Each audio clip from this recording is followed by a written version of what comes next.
Check, check.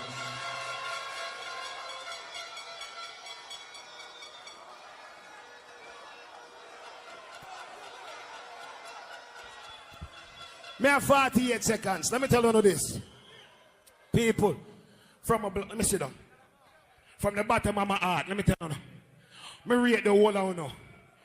My laptop dropped a while ago. I have no idea if it's going to turn back on. But here what now? None of them pussy they no bad like me. So here what me I gonna do? Me make somebody put on a rhythm, me a DJ and this blood clot if my laptop not turn on. Yo, all we are going. Hold on there. Watch this. Watch this. All who know say me blood clot win already. Say win. Suck on no blood clot, mama.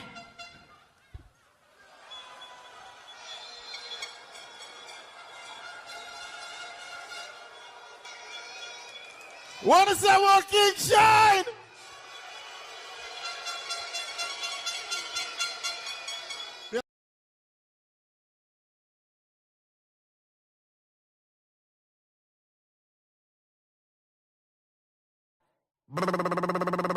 Yeah, man, the east side I represent for Jimmy Spliff TV.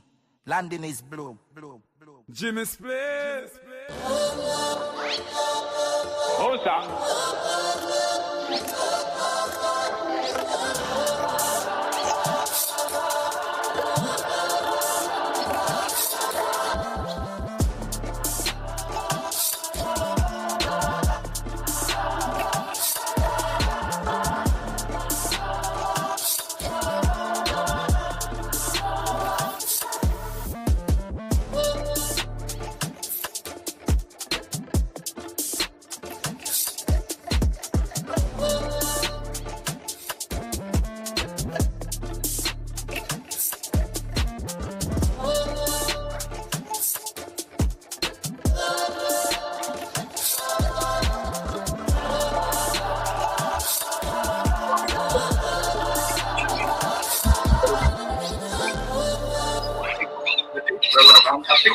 Yo, Jimmy Spliff TV, revving up the scene from Jersey to the bridge, living out the dream. Big blues in the mix, yeah, we revving in the club. No estrogen vibes, just passion and love from Daddy Rum and shout to that clear leg gang. Yeah, W6 hit up and go bang every match day straight. We all on the grind, got that Chelsea fire running through our mind, chasing trophies. You know we don't stop through thick and through. 45 to the top in the stand, anthem loud united. We stand big up to the players, give it all they can from the pitch to the street. And survive, we raw, supporting our team. Nothing's giving us some more. So here's to the blues, the ones who's on the get. Jimmy Spliff TV, this real, never quit.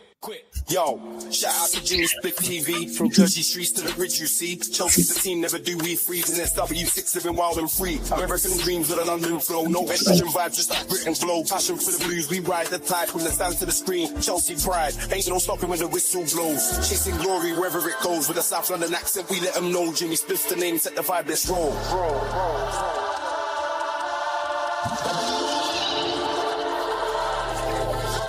He's one of our own. That's the chant we shout. No space for doubts. Chelsea's what it's all about. And we're here to stay. In the stands we roll tight. Fuck Pochettino. It's the season to ignite.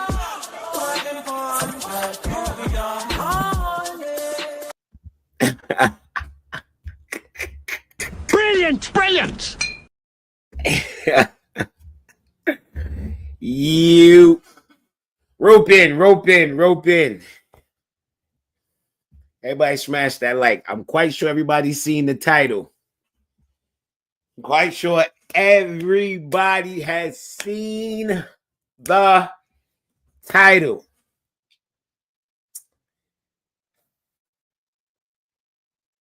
I see niggas sniffing lines of copium. I see niggas drinking 40 ounces of copium, smoking blunts of copium, eating plates full of copium. Niggas is staying at the Copium Cabana. Where you at on vacation? At the Copium Cabana.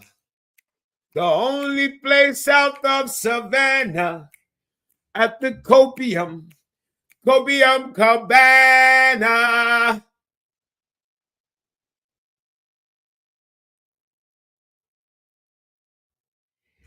Yo, Yo, these niggas told me that the rumor wasn't good enough for this club, bro. Yes. Yo, I watched the game again. Yeah, I watched the game again because I recorded it.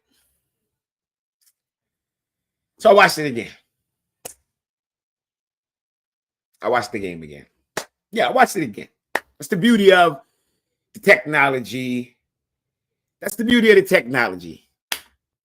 You can record. Your emotions run high. You do all the reaction shows.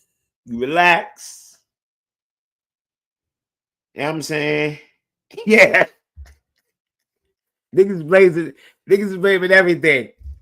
Hold up.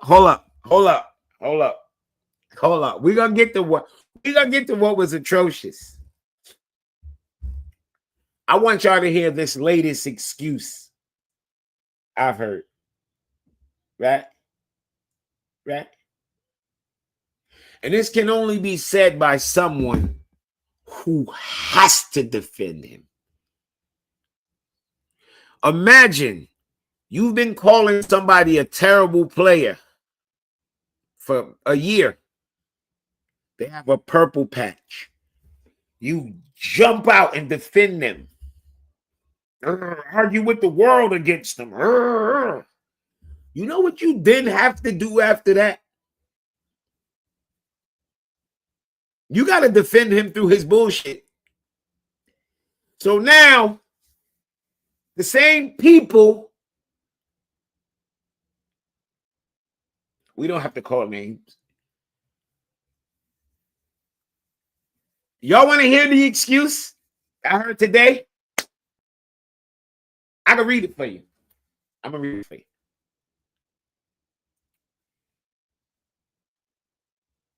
I'm going to read it for you. Yeah. We're going to call him Young Dolph. The person name who we talk, his new name is Young Dolph because he's a flipper. You remember Flipper the Dolphin? Flipper.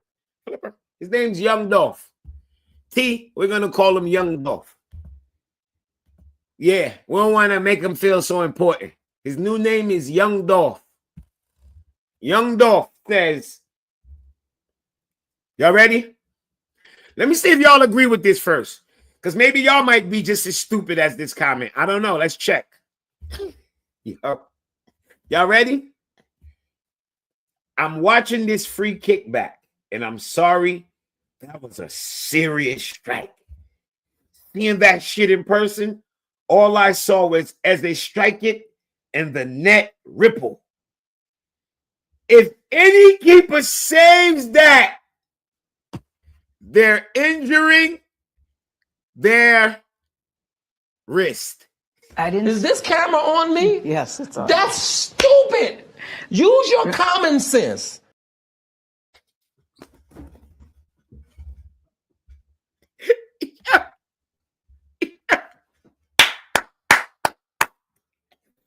Young Dolph. Reba, we're not saying his name.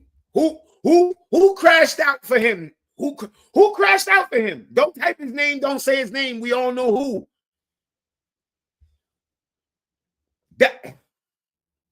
Josué, I promise you. Wavy Natch. I promise you. If any keeper saves that, they're injuring their wrist. Yo.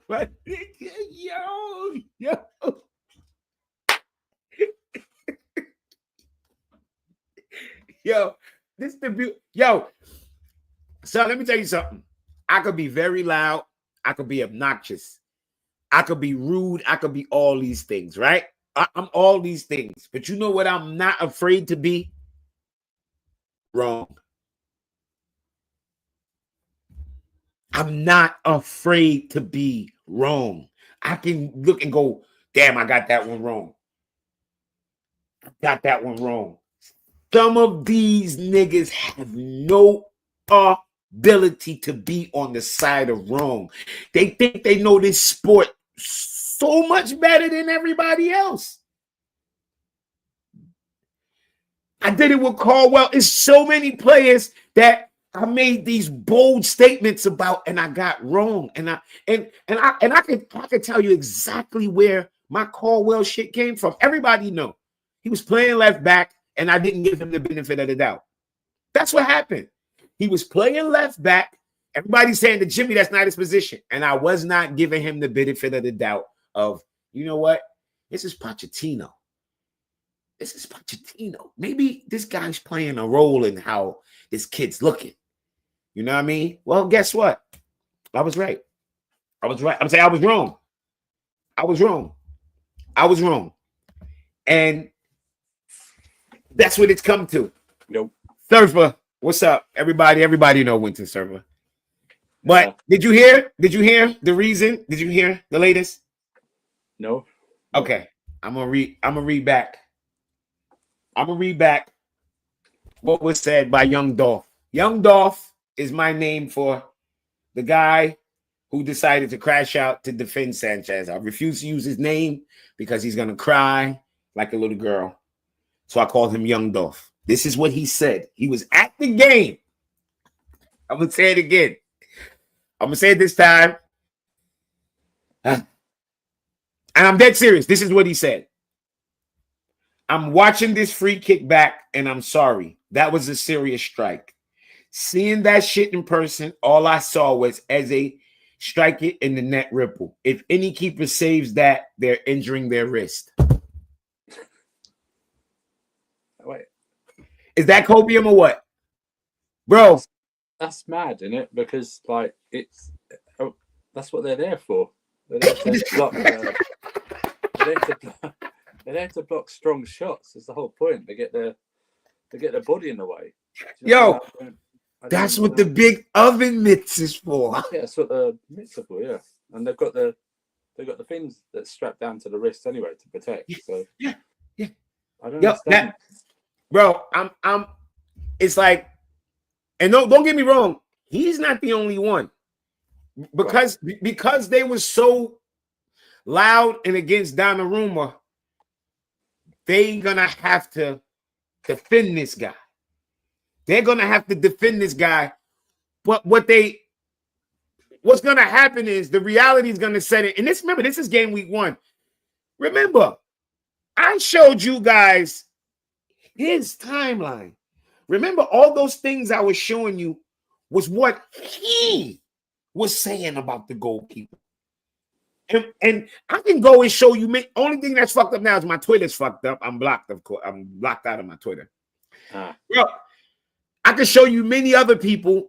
They're now, like I told y'all, the only other person that I knew, the only person that I actually knew that actually backed Sanchez wholeheartedly, was for real, was Rob. Everybody else felt like I felt. That's why I found it weird that it was this new narrative on Sanchez. And now these people now have to try and defend what we watched today. It was bad. I just wanted to hear your take on just Sanchez alone. What did you think about the goalkeeper today? His distribution today was just oh my god. And his he's lucky. He's lucky. He could have gave away a penalty as well because he punched Gay in the back of his head before he touched the ball. So He lucky he got some ball because he actually punched him first. He punched him first, so getting the ball afterwards don't matter. He actually punched Gay. I think Gay's reaction was theatrical, but it don't matter. But he definitely but his actual coming out I thought everything was just. But for me, this is not a shot. I've been saying it for 2 years. It's not a shot for me. You know what I mean? So, his distribution, everything was so rushed. His distribution was poor. He just kept kicking the ball out. It was just horrible. And this isn't like Sanchez is not the reason we drew today. Do you know what I mean? In terms of like he wasn't the only bad player, but he was just absolutely atrocious in terms of his all-round play. But it's not a surprise at all. I always say the surprise is his performance in the Club World Cup. That was the surprise. That was the anomaly. That was the surprise. That was the anomaly. Yep. Yeah. Yep. It's just yep. not, 100% agree. Listen, it's fine, you know. They'll learn. They'll be very late, but they'll learn. You know, they'll learn. The sporting directors will learn. The club will learn. And then but, you know, I'm seeing this report that I'm hoping they just saying that so they can do their work in silence. But I'm seeing some report about they told Maresca, "Oh, find an internal solution." That's like somebody having cancer and saying, "Oh, just pray, just pray." No. How about you go to them? That's fine then. Then why do I have to find an internal solution? But you've just got a huge contract extensions. Then exactly. What we pay you for? I found my internal solution last season, so you got your contract extensions. That's what that is. Why should he hardly comes out and make any demands? No demand. Doesn't make any demands. The first one he made, right? This really the first one. First one he made, and it's like you guys are only in your jobs and got these contract extensions because of Maresca. That's the only reason, because Maresca basically saved this whole Chelsea project last season. The players contributed, of course, but Maresca's the one who saved everything.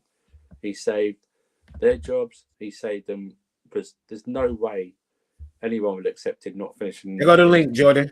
Champions League last season. That was the main goal, to finish in the top four. You know what I mean?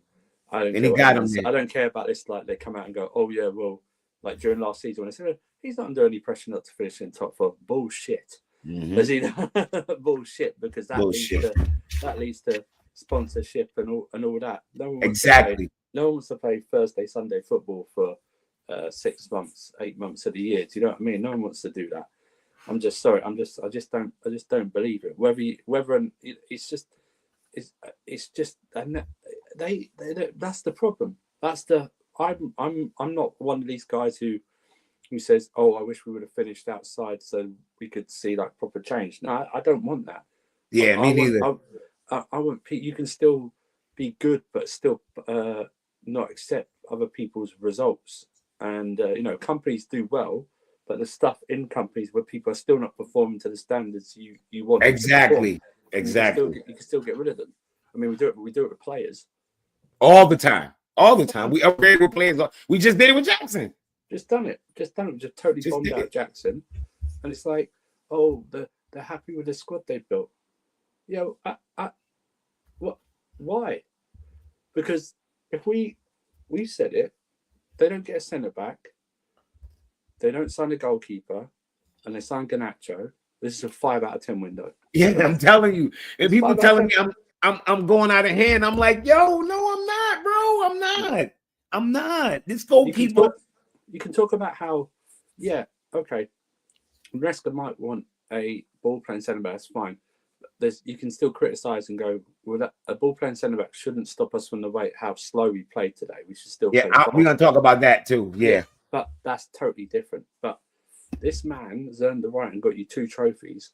One you should have won because of the level of competition, but one that no one thought we were going to win. Nobody gave us a chance. But that's the whole point. You brought him in.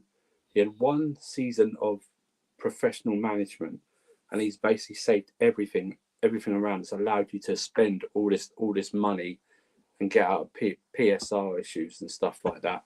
Let's be honest.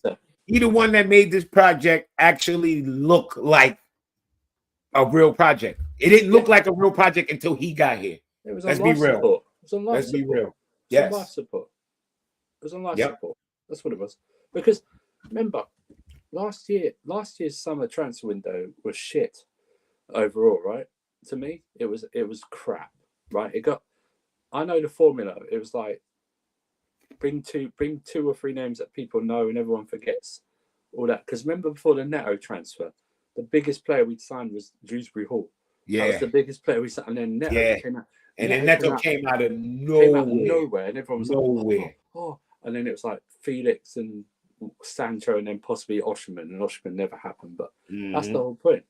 And it's now everyone's like, oh, they're gassing all because, the couple of Brazilian kids that might turn out to be good, no problem, and everything like that. And it's like, yeah, but we're very top heavy now. You know what I mean? We're very top heavy, and and this isn't like a reaction to the Colwell injury. Some of us have wanted a centre back before Colwell. Before that, I was what? Exactly, to play with Colwell, because we don't have, because Trev and Tosin are great squad rotation pieces. Great squad rotation pieces, not to start all of it. Because look at today, right? If either Trev or Josh had got injured, we would have had to bring on Fofana today. Because did you notice Anselminho wasn't even in the squad? Remember, Fofana ain't played a fucking second of football. Mm-hmm. Yeah. That's what we got our manager working with. And next up after him is Anselminho. who they're trying to put out on loan anyway, because I reckon they're going to try and flip him anyway, so it doesn't matter. You know what I mean? Yeah, it's mad. So it's crazy because the keeper was actually the biggest problem I had today, but also I'm seeing why are people rushing to get Esteval to start? Yeah. And put the Giddens on the bench and like, yo, people, please, I beg. It was one game. Just like if Giddens came out and he would have had 2 assists and a goal, I wouldn't be jumping up saying he's about to be the next best thing. It's his first game. Why is Giddens being the one attacked more than Palmer? Giddens' name should not come up before Palmer and Enzo. You know why? Those are the talisman. A talisman and a co-captain. Please, people, do not. Giddens is one of the last names you should mention. Esteval, all those guys, they should be mentioned at the end. The guys who've been here the longest are the ones who should get the most slack. Okay? Yep. Give them the most slack. Don't talk about the new guys. The new guys wasn't supposed to carry us through this today. Today is about, I'm gonna say it like this, because this is how I, in my layman's terms, this is how I say it, Surfer. A game like today, right? If your extraordinary players don't do something extraordinary, you're only gonna get a couple of good shots on the goal because they're well defended. Their defensive is nice. So that's where you would need one of your better players to do something outside of the norm. Palace plays very good defense. What today needed was Cole Palmer or Enzo to do something out of their skin. And I'm not talking about a goal or something. When you're against a low block, it's usually a pass that opens them up. It's a pass. It's usually a pass. It's a pass by your talisman or one of your top creators that make you go, oh shit, he opened them up. That pass opened them up. Today, we got none of that. It's too slow. That's the Too problem. slow. And that's where I was going. That's what I was getting to. The ball movement was terrible.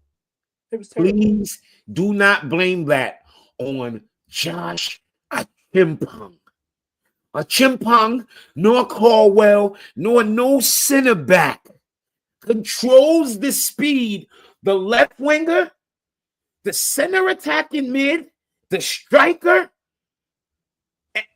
How fast they move the ball?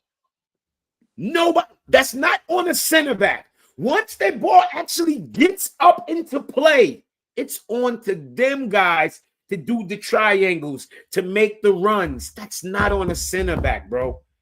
I don't know. Y'all took that one little comment from Maresca about I need a center back, and y'all went, I got it. If the offense don't work, it's the center back. No. The offense did not work today because Palmer, Enzo, Caicedo, and the wingers decided to play in slow-mo. You notice I did not name the striker because he did not play a role in that. Those are the guys who played the role in that. Palmer, Enzo, Caicedo, and the wingers. Those are the guys who have to move the ball quick, not the fucking center back. Not the center back. I agree. Mm-hmm. I agree. And that's the problem, because what's the Premier League known for? It's known for pace, right? It's known for being one of the fastest leagues, right? So that sort of pace that we played is a pace you play when you're 2 or 3-0 up, right? It's not a pace to unlock, because everyone goes, I saw the excuse again, goes, oh, Chelsea are having trouble with low blocks. It's like, no, because the pace, we never gave ourselves the opportunity to find out if we still have problem with low blocks, which I think is overrated anyway, because we create all those chances anyway. It's just about finishing. But because we didn't get the ball out, we took extra touches and didn't get the ball out quick enough, Palace were just able to settle back into whatever formation they had defensively and try and hit us on a counter-attack all the time.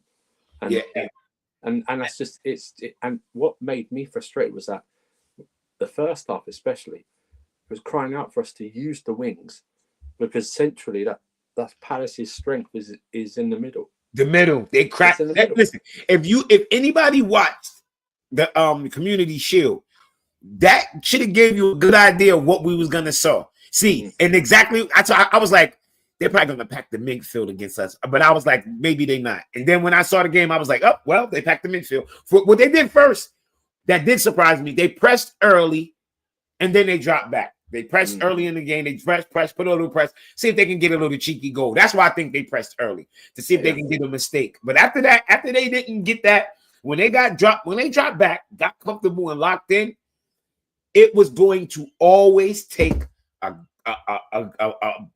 breaking pass from Palmer or Enzo. I'm like, I want to know, like, Andrew, I don't get me wrong. I give Cole Palmer props and all that, but where was I? When did I die and Cole Palmer become our creative outlet? When did that happen? When not Cole Palmer, Levi Caldwell. When the fuck did I die and Levi Caldwell becomes the creative outlet? Like this idea that the center, oh well, if Levi Caldwell was here, we would have looked the same going forward. We would have had a clean sheet. Mateta would have had a rougher of a day, but we wouldn't have got a goal. It's because it was just too many touches, too slow, or going backwards or sideways. That's what it was today. But because it was too slow, you can only go backwards and sideways because of the way Palace are settled. So they had back 5, 3 in the middle, Mateta up there by himself, Eze floating around. Exactly. As Palmer touched the ball with his back to the defender, 2 on him. As they don't touch the ball, 2 on. So it's like, okay, to pop the ball, pop it, quick. Instead of that, they get it, take 2 touches, pass it back. Center back, hold it, pass it over to this center back, go to this side, go to the wing. Gittins gets 2 on him. He passes it back, recycle it, wash, rinse, repeat. Nobody, no pockets of play, nobody running into space. It was killing me, man.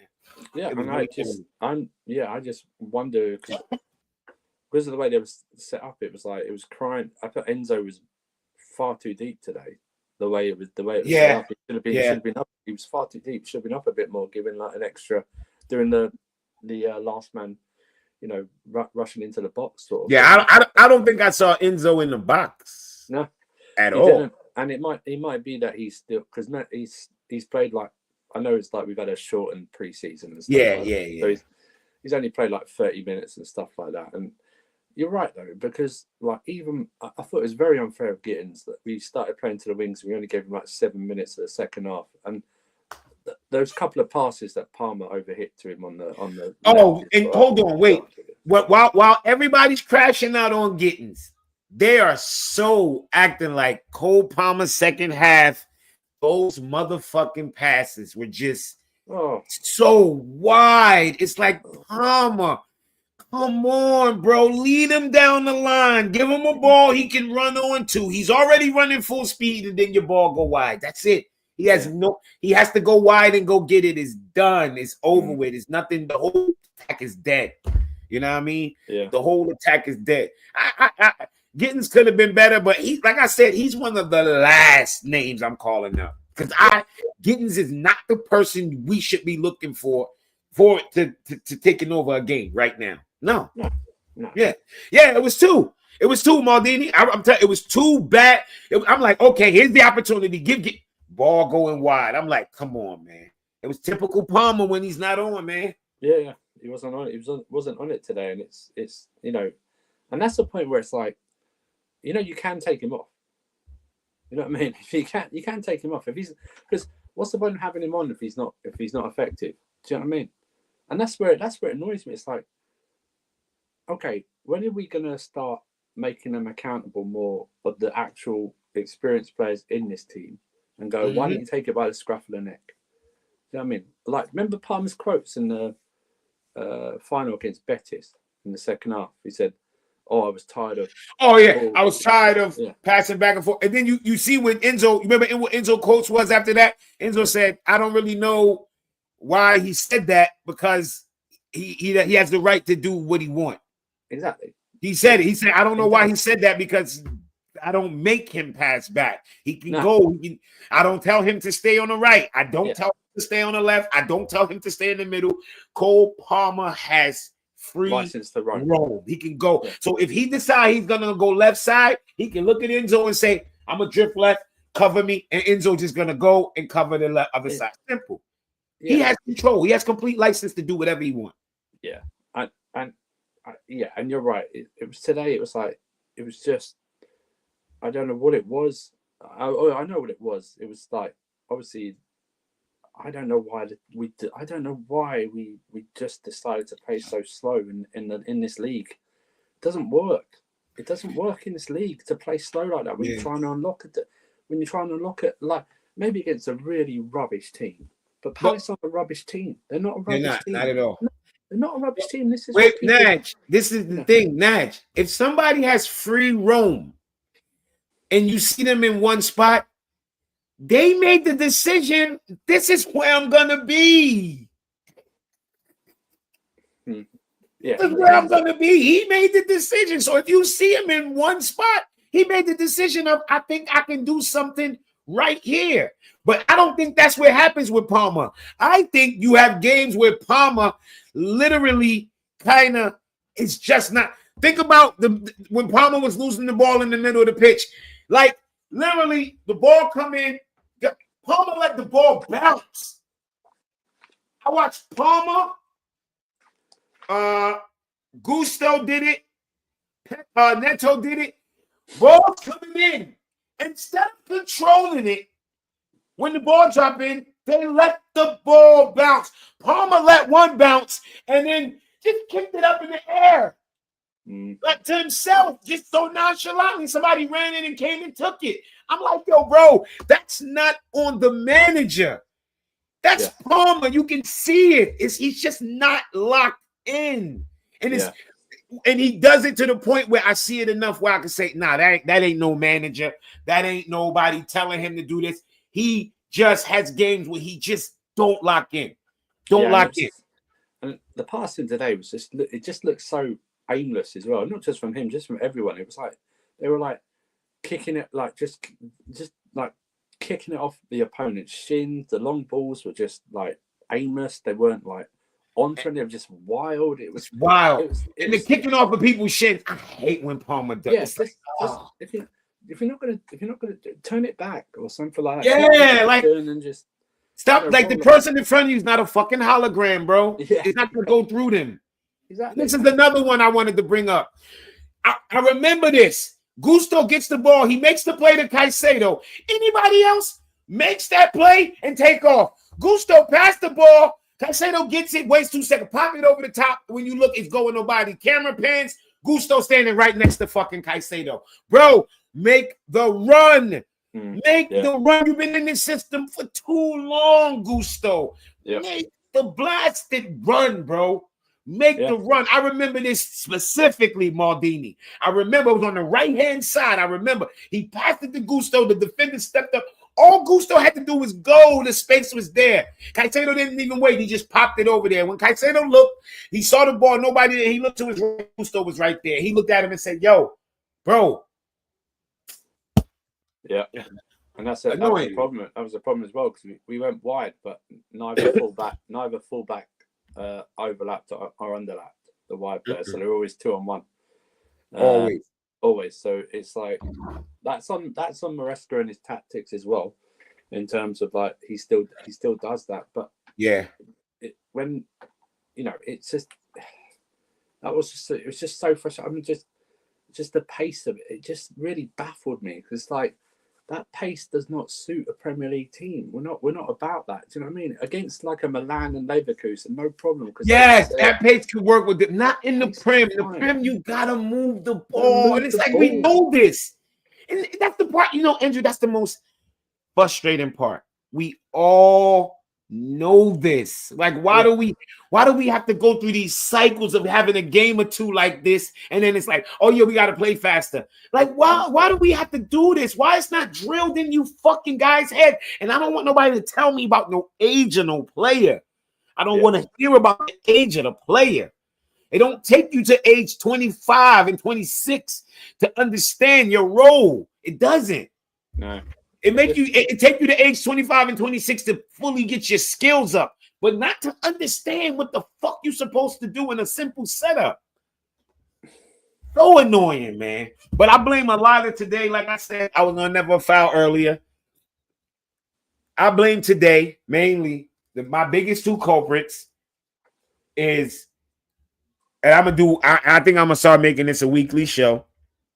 Is I'm like who I actually think the main culprits is for the loss of points. It won't just be the loss of a game, but my main culprits today is Enzo and Palmer. I think they played so bad. Like I think everybody else could have played to the top level, and we still would have looked bad because of how bad them two played. Your two best creators can't be two of your worst players on the pitch. Your attack is never going to work. Those are our best two creators, hands down. It's not even to be argued about. And they were arguably two of our worst players. Oh shit! No, I totally agree.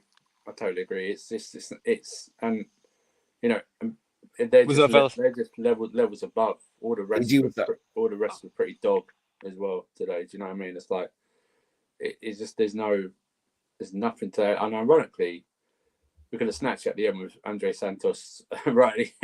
Oh yeah, let's get to that. Now I see people. You know what pissed me off, Drew? I'm gonna say this, and I say this with no apology. If you think Andre Santos should have passed that ball to anybody, you're stupid. No. You're stupid. I'm sorry. You're fucking stupid. If my goal scoring. That was right there would have been like asking Frankie Lampard to pass the ball. Yeah. That's what Santos is a goal scoring midfielder. His mentality when he gets into the box is to score. When he looked, he saw his space and he saw that ball. If his mindset isn't to score, I don't want him in those positions. Exactly. Y'all keep talking about weak foot, strong foot. I'm sorry, when did the law become you don't shoot the ball with your weak foot? When the fuck did that happen? Y'all keep saying this is weak foot. So what? People score with their weak foot all the time. Yeah. Players who are not impotent, who even score with both feet, score with their weak foot all the time. They're professionals. You shoot the ball when you have a shot. The problem was the shot was bad. If he would have took that shot and the keeper made a great save, nobody on this fucking planet would be going, oh, we should have passed it. Mm-hmm. He took the shot. The problem was he took a terrible shot. Exactly, Maldini. Reines took the shot with it. You think he wanted to?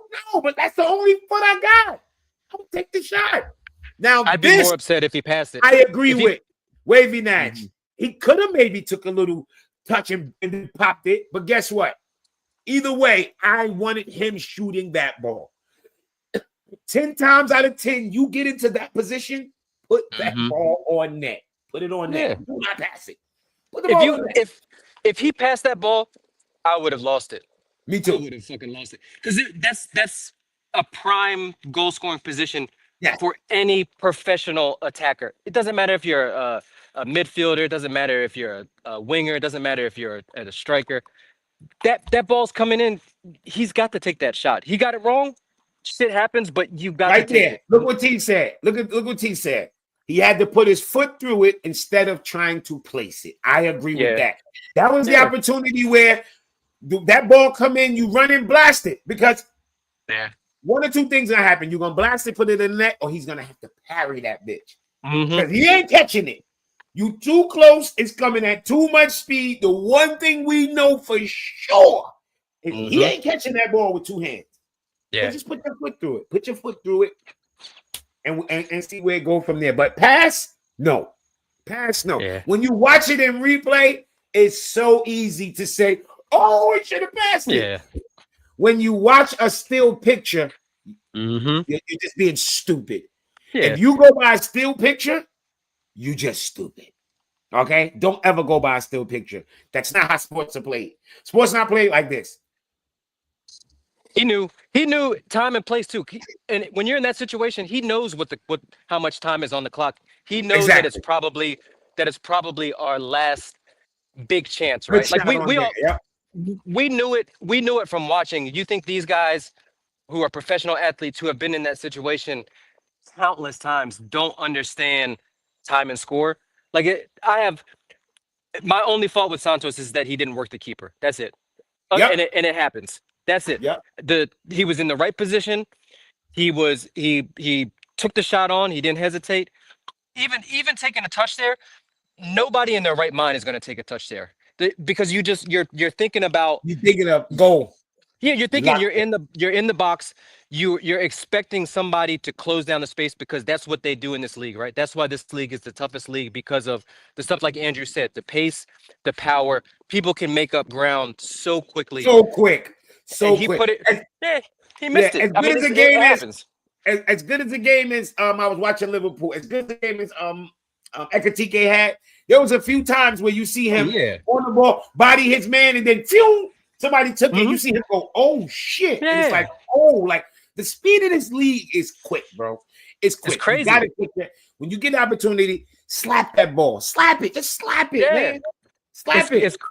It's crazy. We always hear about players coming from other leagues that it takes some time, right? Like the famous thing with Pep is, it always takes people a year to understand. A year to Pep adjust to system. the speed. Yeah. But it also takes them a little time to adjust to the pace, the power, the frenzy, and then not only that, but just the level of competition in this league. This Crystal Palace team, what did Crystal Palace finish last year? Like 12th around then? Yeah, they finished somewhere in the middle in mid to lower. Yeah. They will walk up some leagues. Yeah, some leagues they will give teams hell. If they manage to hold on to Eze, if they manage to hold on to Gahey, they're going to win the conference league. Like they're too, unless they get injuries and unless they don't prioritize it, because the only thing that you can really fault Palace for, and it's not the players' fault, it's not Glasner's fault, is that they just don't have the squad depth to compete on multiple fronts. But 11 for 11 and manager for manager, that Crystal Palace team, they're beating a lot of teams. Look at that. Across the continent. They haven't lost a game in 10. Yeah. I saw a stat or a tweet earlier that said, in those last 10 games, it was Liverpool twice in there. It was City twice in there. Chelsea. It was Aston Villa. They beat Aston Villa 4 times last year. Yeah. 4 times. We always laugh at United for losing to Spurs. And rightfully so. If you lose this, because we're Chelsea, we don't lose to Spurs. 4 times to Spurs is nasty work. But Aston Villa is a good team with a good manager that had a good year last year. Because people forget that how good, like Villa had a good run in the Champions League, and they were one Emi Martinez bonehead play away from getting a Champions League spot. They would have got that. They would have got that Champions League spot because Newcastle bottled it on the last day, and they got lucky. Yep, they got lucky. And Man United just decided to turn up for that last one, but they also got lucky because Emi and their keeper handled it outside the box. So that Palace team, that's a good team, and we all know if they keep their guys together. I mean, just look all the Mateta is it's hard for him to get into the French team, right? But I mean, he still played for the Olympic team. Eze's a England international. Sarr's an international for is it Cameroon or I Senegal? forgot which country, but yeah. Right. Adam Morton's on the cusp of locking down his spot with England. We already know, and he played a hell of a ball. Yep. He played a good game today. He played a good game. Then they're back five. You've got Munoz, who's an international for his and Lacroix, who you know I fucking love. Yeah, you know I'm nice. always wax poetic about Lacroix. I love Lacroix. He's a good player. Gahey's shown over the last couple of tournaments that he's been England's best center back in the tournaments. Chris Richards is an established U.S. men's national team. You know, say what you want about the U.S. team, but you know he's a good player. Dean Henderson's probably like in for a shout around the third keeper, right? We know he's not going to good enough to displace Jordan Henderson, but that's a good fucking team. It's a good team, man. Like that's why when people act in the first thing in the morning when I was in my group with my football friends in the one group and they was like, Jimmy, would you take a draw? I said I never go into a game saying I'll take a draw, but I said if we get a draw, I won't cry because if we get a draw, I think I know how it would look. And it looked not completely like I thought it would look, but it looked similar. It looked similar to how I thought it would look with a draw. I thought we would have a few more shots on target, but I said to myself, yo, it's going to be a little tough. Because the one thing that I did think was I thought the first half would be a little rocky because I felt the back line would be shaky. Like I felt everybody would be a little hesitant, a little shaky with the back line. You know what I mean? And the back line actually held its own. And I figured, okay, second half, here we go. I thought we'll come out second half, we'll be ready to put it on. But we came out second half and we still didn't move the ball. We had games last year where the first half, we didn't move the ball fast. We didn't move the ball quick. And then second half, we came out, different ball. For whatever reason, second half, only the last maybe 10, 15 minutes, I seen Cole Palmer actually trying to get involved. The last 10 or 15. Once Esteval got on, Palmer started trying to get involved after that. Esteval seemed to at least show like a little bit of impetus. And look, some of the stuff didn't come off, but it just seemed to kind of uplift it a little bit. And I get it, like, you know, Palace looked a little bit tired at that point. They were sitting back a little bit and things like that. But at the same time, that you could see, like both of you guys mentioned before, the patterns of play, the ball was moving a little bit. We were zipping it. That last 15, 20 minutes, what we were doing is sometimes Trev and sometimes the right side of center back, I think Reese was off at that time, but we were bypassing Caicedo and Enzo and Santos when he came out, and we were getting the ball directly into Delap. You remember? Delap, on the Delap. Yes. On the Santos where he missed it.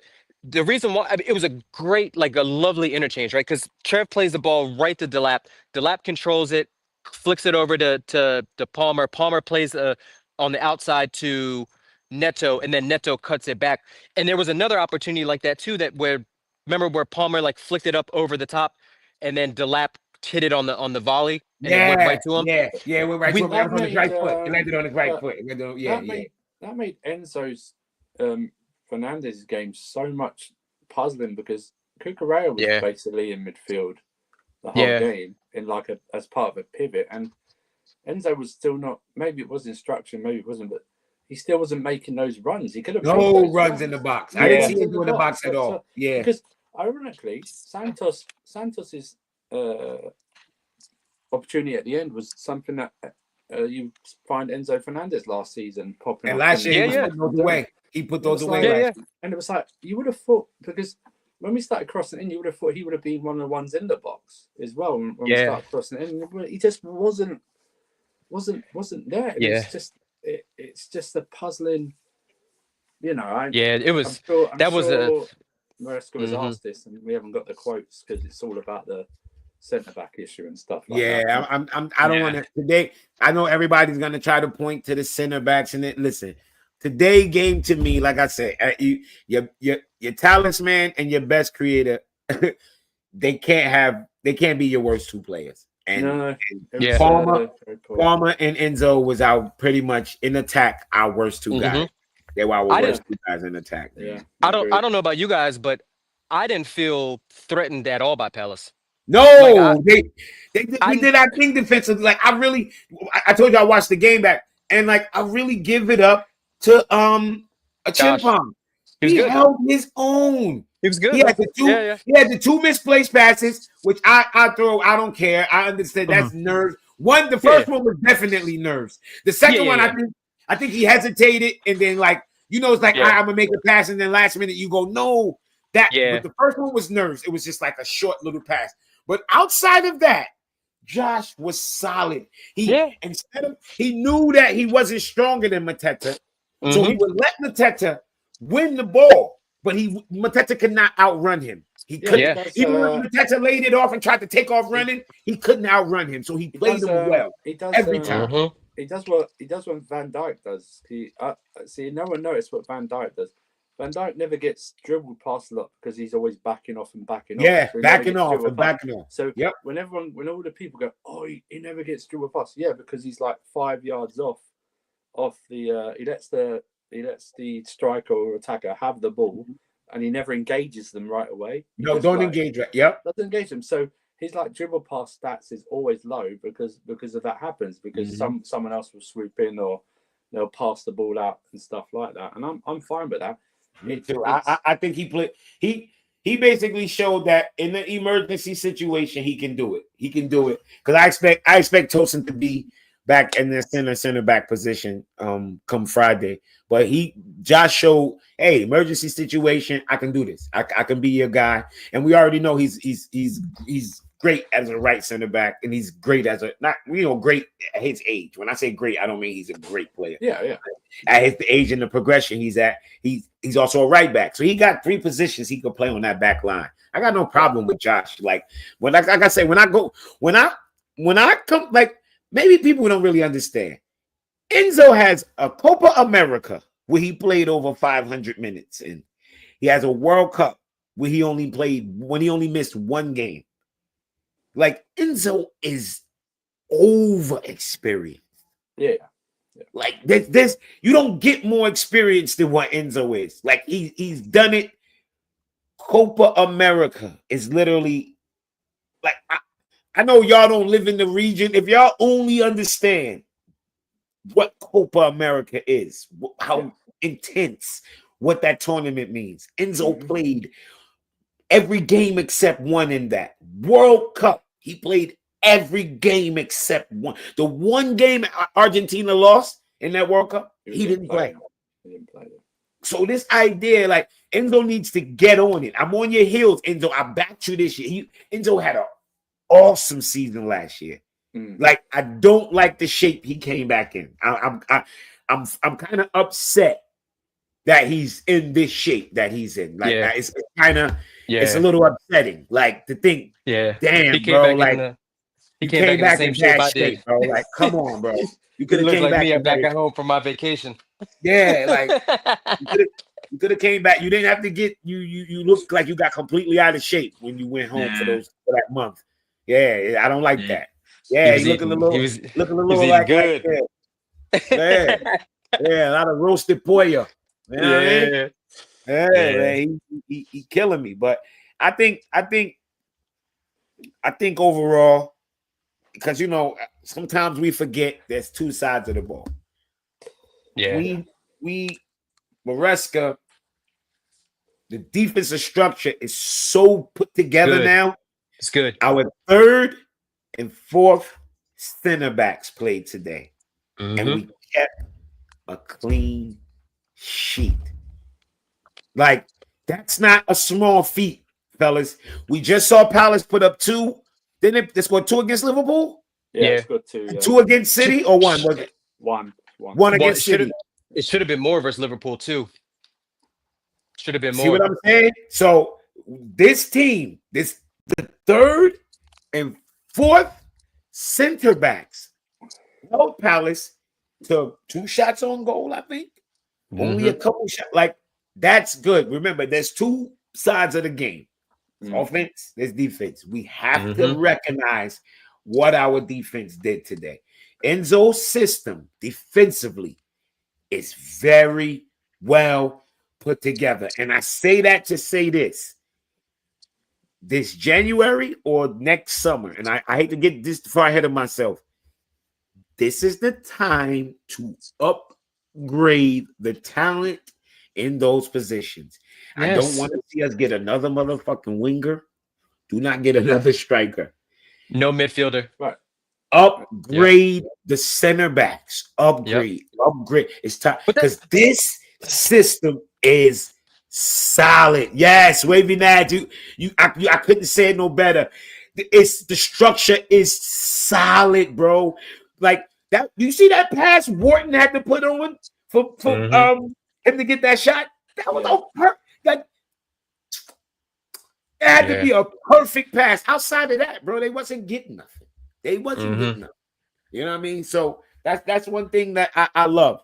That defense is looking good. It's a cold structure, bro. It's together.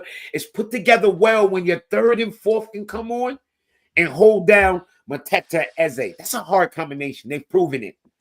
They've proven it from Glasner came from December on. Eze and Mateta has been one of the most lethal combinations, and we held that down. And I got to give them props for that. I'm not gonna let this weekend pass and not give those guys their props. What I don't get is, and you guys touched on it a little bit. I joined it late. Was going into the summer, it was 3 positions that we knew we all wanted to upgrade: goalkeeper, center back, and striker. And we left it with just the strikers. And don't get me wrong, I love the strikers. I love that. And our defense, and because of our structure, you're like, all right, with a healthy, and this was at the time when we had Levi, right? So it's a little bit, little tongue in cheek, and a little after the, after the fact. But we still, for me, the plan was always to find a player that's good enough to form that partnership with Levi. With Levi, yep. And an upgrade on Tosin, and an upgrade on Chalaba, and an upgrade on Fofana, because we know Fofana's that's not injured. And then when we lose a center back, and another one, Tosin's injury is what it is. I don't think and I don't think it should dictate what we do. What's up, Wavy? I don't think it should dictate what we do in the market from that standpoint, the Tosin injury. But we always knew that we needed a better center back on that side anyway. So I just I don't get how what I don't like too is I don't like how they're pitting the Maresca and what he wants against what the sporting directors think. In my mind, nobody knows a squad better than the manager. The manager is working with them day in, day out. The sporting directors might give them the players, but the manager is the one to see them in training every day, to see what their qualities are. If the manager says that we don't have somebody in that position and that we need it, and I know it's centered around the buildup and things like that, and I get it, but if the manager is telling you we're light and we're short, and the manager has proven that that he got us top 4, won us the Conference League, won us the Club World Cup. Trust the fucking manager. Give him something. Give him what he wants. Yeah. Trust the manager. And we're not asking to go out and drop 100 million on Saliba or drop. Yeah. Just get we know like Andrew, Wavy, Jimmy. We know what the board's ideal player profile is in terms of age, experience, and stuff like that. So I get it. Just bring me the best player that's at the top of your list in your center back market. That's what I wanted. I don't know. Yeah. Maybe whoever's on their list, because we don't know their list. I understand what you're saying. You ain't gotta get us who we want, but whoever you guys have considered the best, go get that guy. I'm not a scout. I won't never pretend to watch every league out there. I'm not on Y Scout. You mean you ain't got Y Scout? Nah, bro. Nah, I got none of them things. I got these right here. Brilliant! Yo, damn. We got a new one. I like it. Hey, you could probably fill up a whole thing of clips from Saeed, man. You could. That dude is. Trust me. I'm looking. You got a whole folder. I'm making new background. I got new shows during the week. Yo, I got a show set up basically, like change my mind. Like I'm gonna have a hard that's stance, a good one. and That's a I'm good gonna one. have people come change, tell me why I'm wrong. Yeah, tell me why I'm wrong. That's a good show. Wavy, I'm gonna watch Wavy, that. and I love the debate all day. Like you know, that's what I mean? that's a And lot don't of come work with your trying to change feelings. Jimmy's mind. Yeah, don't change my mind. Change my mind, man. But let me read this super chat. That Cole Palmer on the spectrum joke on never. Yeah, y'all might want to go back and watch my episode on Never Found today. It ain't easy than that. Rate your views on football. Yo, bless up, Jaja. Every time, man. Yeah, most game days, people, it's gonna be like this. I'm gonna do my watch along. After the watch along, I'll do the review. You know, I'm gonna have a couple guys. KG's my number one G. He's always gonna be on all time. Matter of fact, KG, we need to holler, man. Cause I'm gonna give you the admin shit to where you'll be able to even come like set up the show and all that and everything. If I'm not around and I need you to do that for me, you know what I'm saying? Are you back on Twitter? Because I remember you saying you were. I got like 5 more days, man. I got like 5 more days. I think by Friday I should be freed up. You got banned on for Twitter? Yeah, bro? I got banned on Twitter. But you can still send. But you can still send messages though, right? Yeah, I can still. I see. Sometimes I'll send it. Sometimes, and then sometimes I send it. They be like, they'll say, "Are you a bot?" I say no, and then they be like, "You're banned from sending messages." I'm like, I just sent the message. What the hell happened? Yeah. So with the way you get banned on Twitter, we might just need to set up like a little WhatsApp or something. Yeah, we got to set up a couple things. We got to do a couple things. But yeah, but how I'm gonna do it? How I'm gonna normally do it, people? I'm gonna do my watch along, and then I'll do the review naturally. Like whoever's on, I'll have people come on, and then I'll take a little bit off, watch some games or whatever.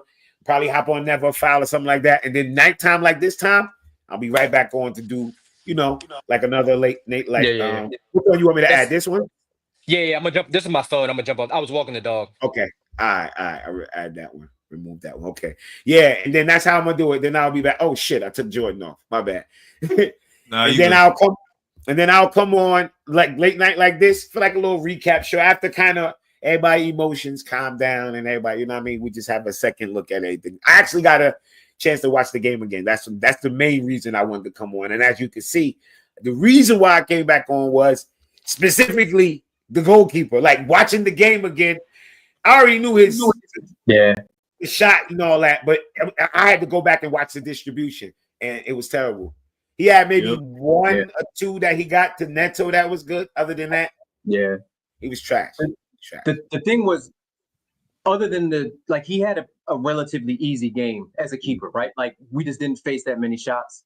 So I get it, but then if you're not facing shots, you need to be good with your distribution. Yes, sir. And if we're struggling in build up in just terms of not terms of the structure, but just terms of the speed, then the keeper needs to help us out. Yeah. Hit balls long to push back their back line. The back line. And it's not even like keeper's like a tiring position. It's not. Keeper can play we'll probably have like 60 games next year at least. Keeper can play every one of those games. One. They only sit him down in cup games so the other keeper don't turn into a fucking statue. That's the only reason you do it. That's good. I watched last year. I watched Arsenal play riot in every game except like 1 or 2. Yeah, you know why that is, don't you? Because they bought a cup tie keeper. Yeah, they bought a cup tie. Pretty smart, huh, Arsenal? Fucking brilliant. I'm sorry, that's what I always laugh at. They bought a cup tie. He's wasted like a position. They bought a cup man. League Cup. You couldn't play until like FA Cup in January. They had to play rival for I'm trying to think. What else? Is there anything else? Oh, Esteval. What y'all thought? Esteval, like what you saw? Pretty good. I think he should start. You did? Oh, you ready to see? I was gonna bring that up. I was gonna say I feel like people was forcing it. I think we should just hold off. I think bring him along. Like because to start him, you're rushing off Gittins. I have no reason to rush Gittins off. I don't think. I'm not tripping about Gittins. But here's the thing: you're not tripping, but you have to remember this.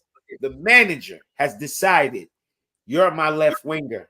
You cannot play 90 minutes and pivot. Yeah, Do that. Yeah. You can't do that. You just cannot do that. And it's not about him being better than Gittins. It's a reason he has him on the left. Gittins is the best left winger we have. People need to like chill. If you feel like that about Gittins, well, use the same logic on Palmer. Because guess who played worse than Gittins? Palmer. I think Palmer needs some rest, bro. Palmer played worse than Gittins. Palmer and Enzo were the worst players. Him and Enzo need to rest for a couple of weeks. Like not get. I wouldn't even say they need to rest. They just need to people just need to not overreact. Just like if Gittins came out had a goal and an assist, I wouldn't want people to run in here and be like, "Yo, look!" I would be like, let's relax. I feel that's the same. I feel that's the same with Esteval. Like first 5-10 minutes, I thought he was good, but then he just faced the same as they're doubling up on him, and he had no support. So he didn't do anything. Didn't do anything for the rest of the half. You know that's why I was about to. That's why I wanted to hear Jordan. I was about to ask Jordan. So what will make you start him? What will make you want to start him? Just because you think he's ready? I think he's ready, and he's looking real dangerous on our right hand side, bro. Like it's like what I'm seeing. And then the link up with him and Palmer, it's like it's telekinetic. So like I want to see a little bit more. Let it grow. I just think you have to. I think we have to learn from how City dealt with Savio last season. I think we have to really learn. Yeah, Savio was even coming from La Liga, not like the Brazilian. Yeah, they rushed. And he played like Champions League football and stuff like that. And they played him. They played him far too much. I agree. And I think we have to. You know, I don't mind him like playing like in the League Cup, the third round of League Cup game starting and stuff like that. Do you know what I mean? You're trying to ease him into the system. Because and also, I think he's a humble person, but he also has this fire in him that you kind of want to level like a little bit. You don't want him to be like make him feel like you gotta be the man. Like, and I think if we go and chuck him into the starting position, I think in his mind he's gonna be like, "Oh shit, I'm the man." And it's like, nah, hold up, not yet. You're not the man yet. Yeah. Let's bring you in slowly. This isn't like an Eden Hazard thing, because Eden Hazard had been like with Lille for 2 years and champion, champion. It's not the same. Do you know what I mean? Plus, Eden was more physically like, even though Eden was a physical monster. That lower half, that rump cross, he just used that shit and bang. Let's face it, man. Bang, get off me. Bang. Throw them hips around. That guy, and I'll pre-pause, whatever you want to say. That guy's lower half was just it was different. Like his low, he just built different. That nigga built for tough, yo. So it's like he was ready. He was ready. Yeah, Esteval looked good. Like he's that creative spark. And then what you notice, like they were double teaming the wing regardless, but him, bro, they was scared, bro. I was watching it real quick. They didn't hesitate. They was get over there. Get over there. Oh, man. Get over there. Yeah. But wait, remember? Oh, the power. I don't know if he can handle. He pushed one player down and ran. Bro, Eze, you see what he did to Eze? Yeah. Move, man. Come on, I bro. told people that whole thing about the power. He's coming from the Brazilian league, man. Brazilian league, bro. We saw that. Different grade. How those Brazilian teams were in the summertime. Yes. So we know. What kind of Yeah. I'm with you though, Jordan. Like in my mind, I'm like, but part of that is just the excitement of we know what he's capable of, and we know like he's like when he got subbed on, like the mood got lifted, right? Because you're like, he's we know he's a baller. We've seen him a couple times in preseason, but then from a managerial standpoint, like I can see Maresca just being like Andrew, what Andrew was kind of saying of just, all right, let's just ease him in so that it's not if he doesn't have a good game, it's not going to kill his confidence, even though I think he's mentally tough enough to keep going. But I wouldn't be mad at it, but at the same time, I wouldn't want Gittins to automatically just be like, all right, I didn't have the greatest half by his standards, right? Because we know in Gittins, in his mind, he's going to be like, I could have been better, because that's just what athletes do, right? Yep. I wouldn't, and then maybe he could be thinking, well, they're going to play Neto, who's really a right winger on the left side ahead of me, and then they're also potentially thinking about bringing in guard. Like it could get in a young player's head, but at the same time, it's Chelsea, so it's like you're going to have to fight for your spot regardless. Because we could bring in a $100 million winger next year for all intents and purposes, knowing what how crazy our board. That is true. Yeah. Quinda's coming in next year. Quinda is coming too. So if the Xavi Simons thing pops off, he might start left as well. So I'm just thinking in terms of, it's just the development stage. We've seen Maresca plays young players, but he likes to protect them a bit as well.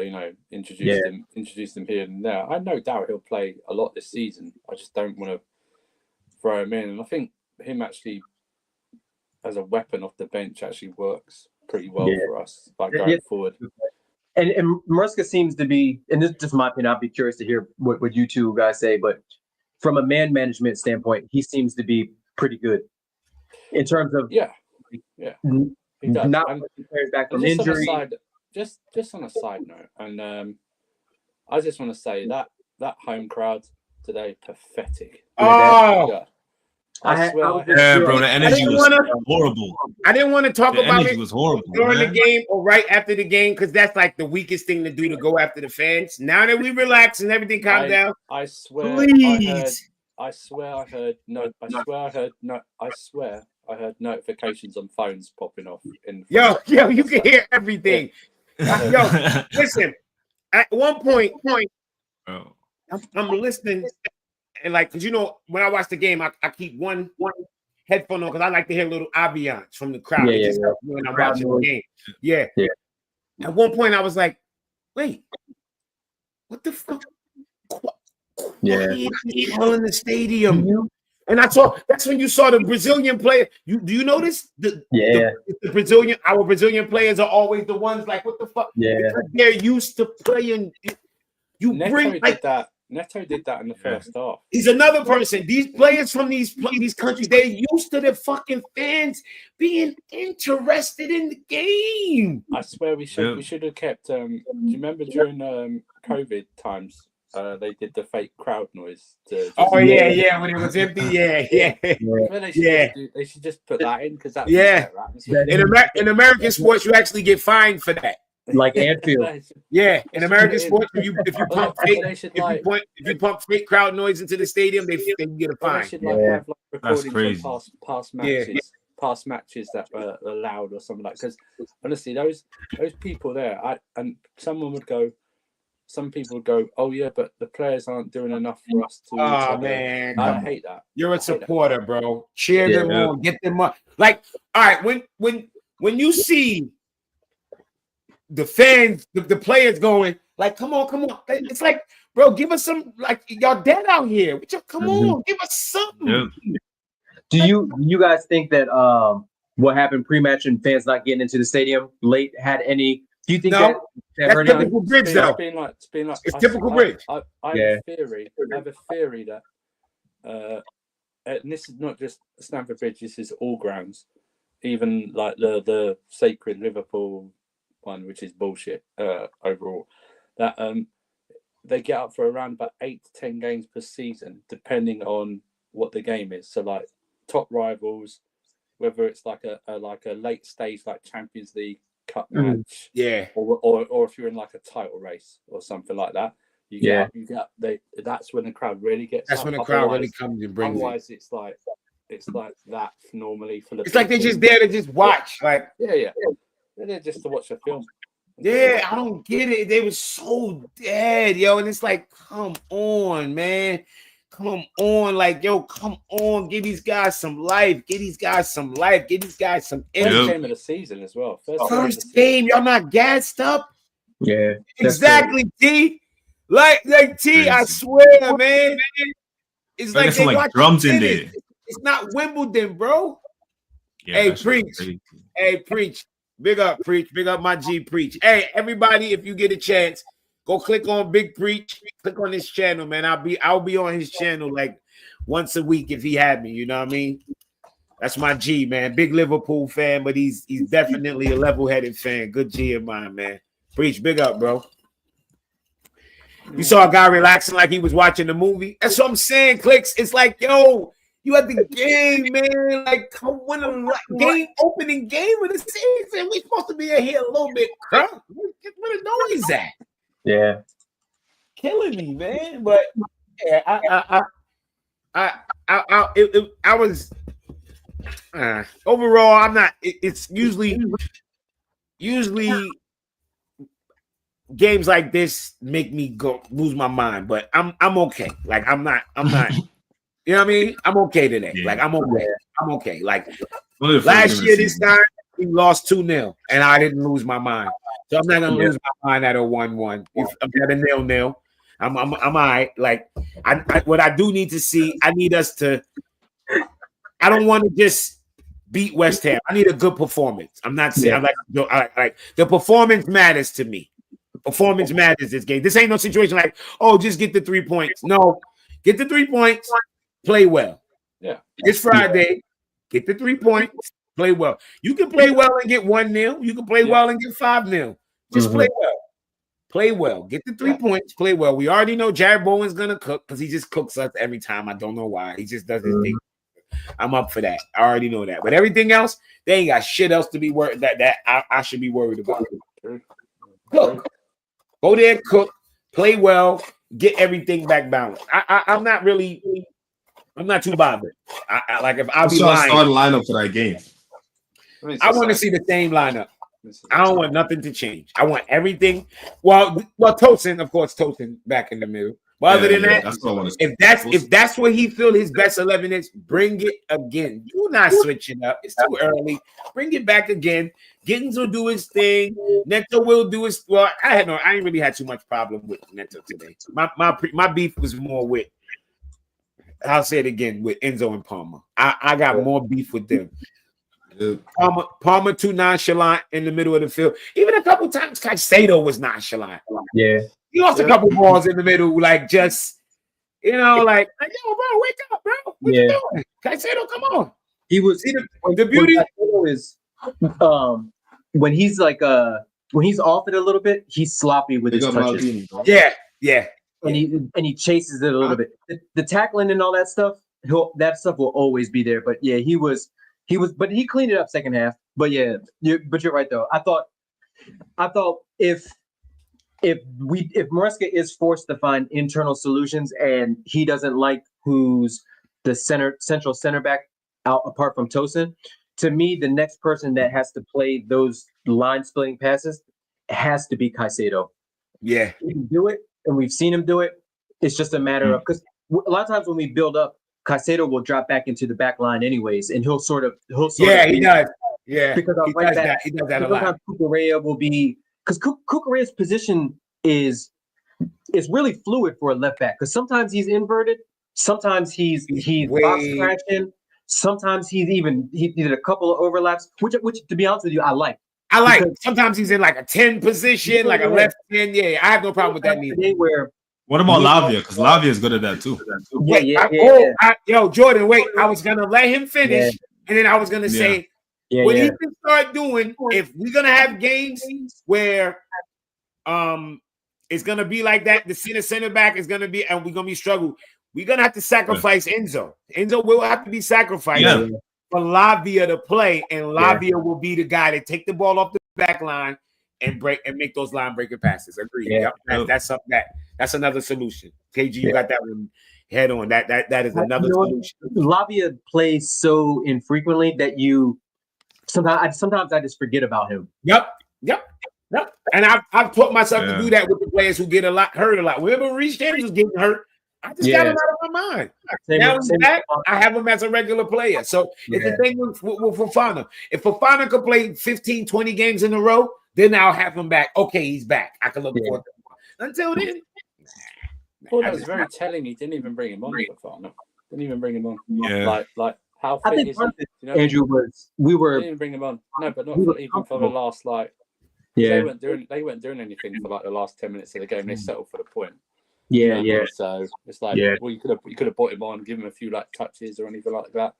Yeah. I just found that a bit like sus. That sort of, you know. Yeah, but then, unless you're Ruben Amorim, I don't really like Manchester United and Amorim. The only team that I've ever seen that changes his he loves to sub on a center back, even when a center back's not injured. Like he subbed on Harry Maguire today. Yes. Which I'm like, and I'm not against what you're saying, Andrew, because it'd be nice to give Fofana meaningful minutes in a real match. But at the same time, I was like, you know what, we're comfortable back there, and I was like, all right, I'm cool with like easing Fofana back in eventually and things like that. So we'll see. He didn't use all 5 as well. I think he only used 4 today, didn't he? I think he only used 4 subs. Did we sub 5? I know. Who came on? Santos, Delap, Esteval, Delap, Gusto, Santos, Gusto. One more. I think 4. I think he did 4. Yeah, I think you got it right, Andrew. Yeah, we only use 4. Yep, David Maldini said we only use 4. Because you say he could have put Hato on as well. He didn't give Hato. Oh yeah, Hato didn't give me minutes. Yeah, Hato didn't give me minutes. Yeah, we were comfortable. We're chasing the goal. Hato's another one that could do those passes too. You know, I think he's underrated. But you don't want to change. This sounds crazy, but you don't want to change Cucurella because Cucurella was shown that he can score goals occasionally. Mm-hmm. So I get it. Yeah. Like there's gonna be plenty of time for Hato. There's gonna be Could have told Cucurella to go up in the last few minutes of injury time just to bomb the box like he has been doing. Whip it. If we're doing the crosses, he didn't even get in the box. We were doing the crosses. Yeah, he didn't. The whole thing was just so strange. He's one of our best headers of the ball. Yeah, exactly. When I was saying that, Jimmy, I was like, "Yo, it's crazy," because I'm like, "It's our left back," but our left back is like a goal. He's like a goal scoring, box crashing, all action left back. It's a madness. It's crazy when you think about it. I can understand. I'm just puzzled by the pace of the game. That's all. It's just what puzzles me.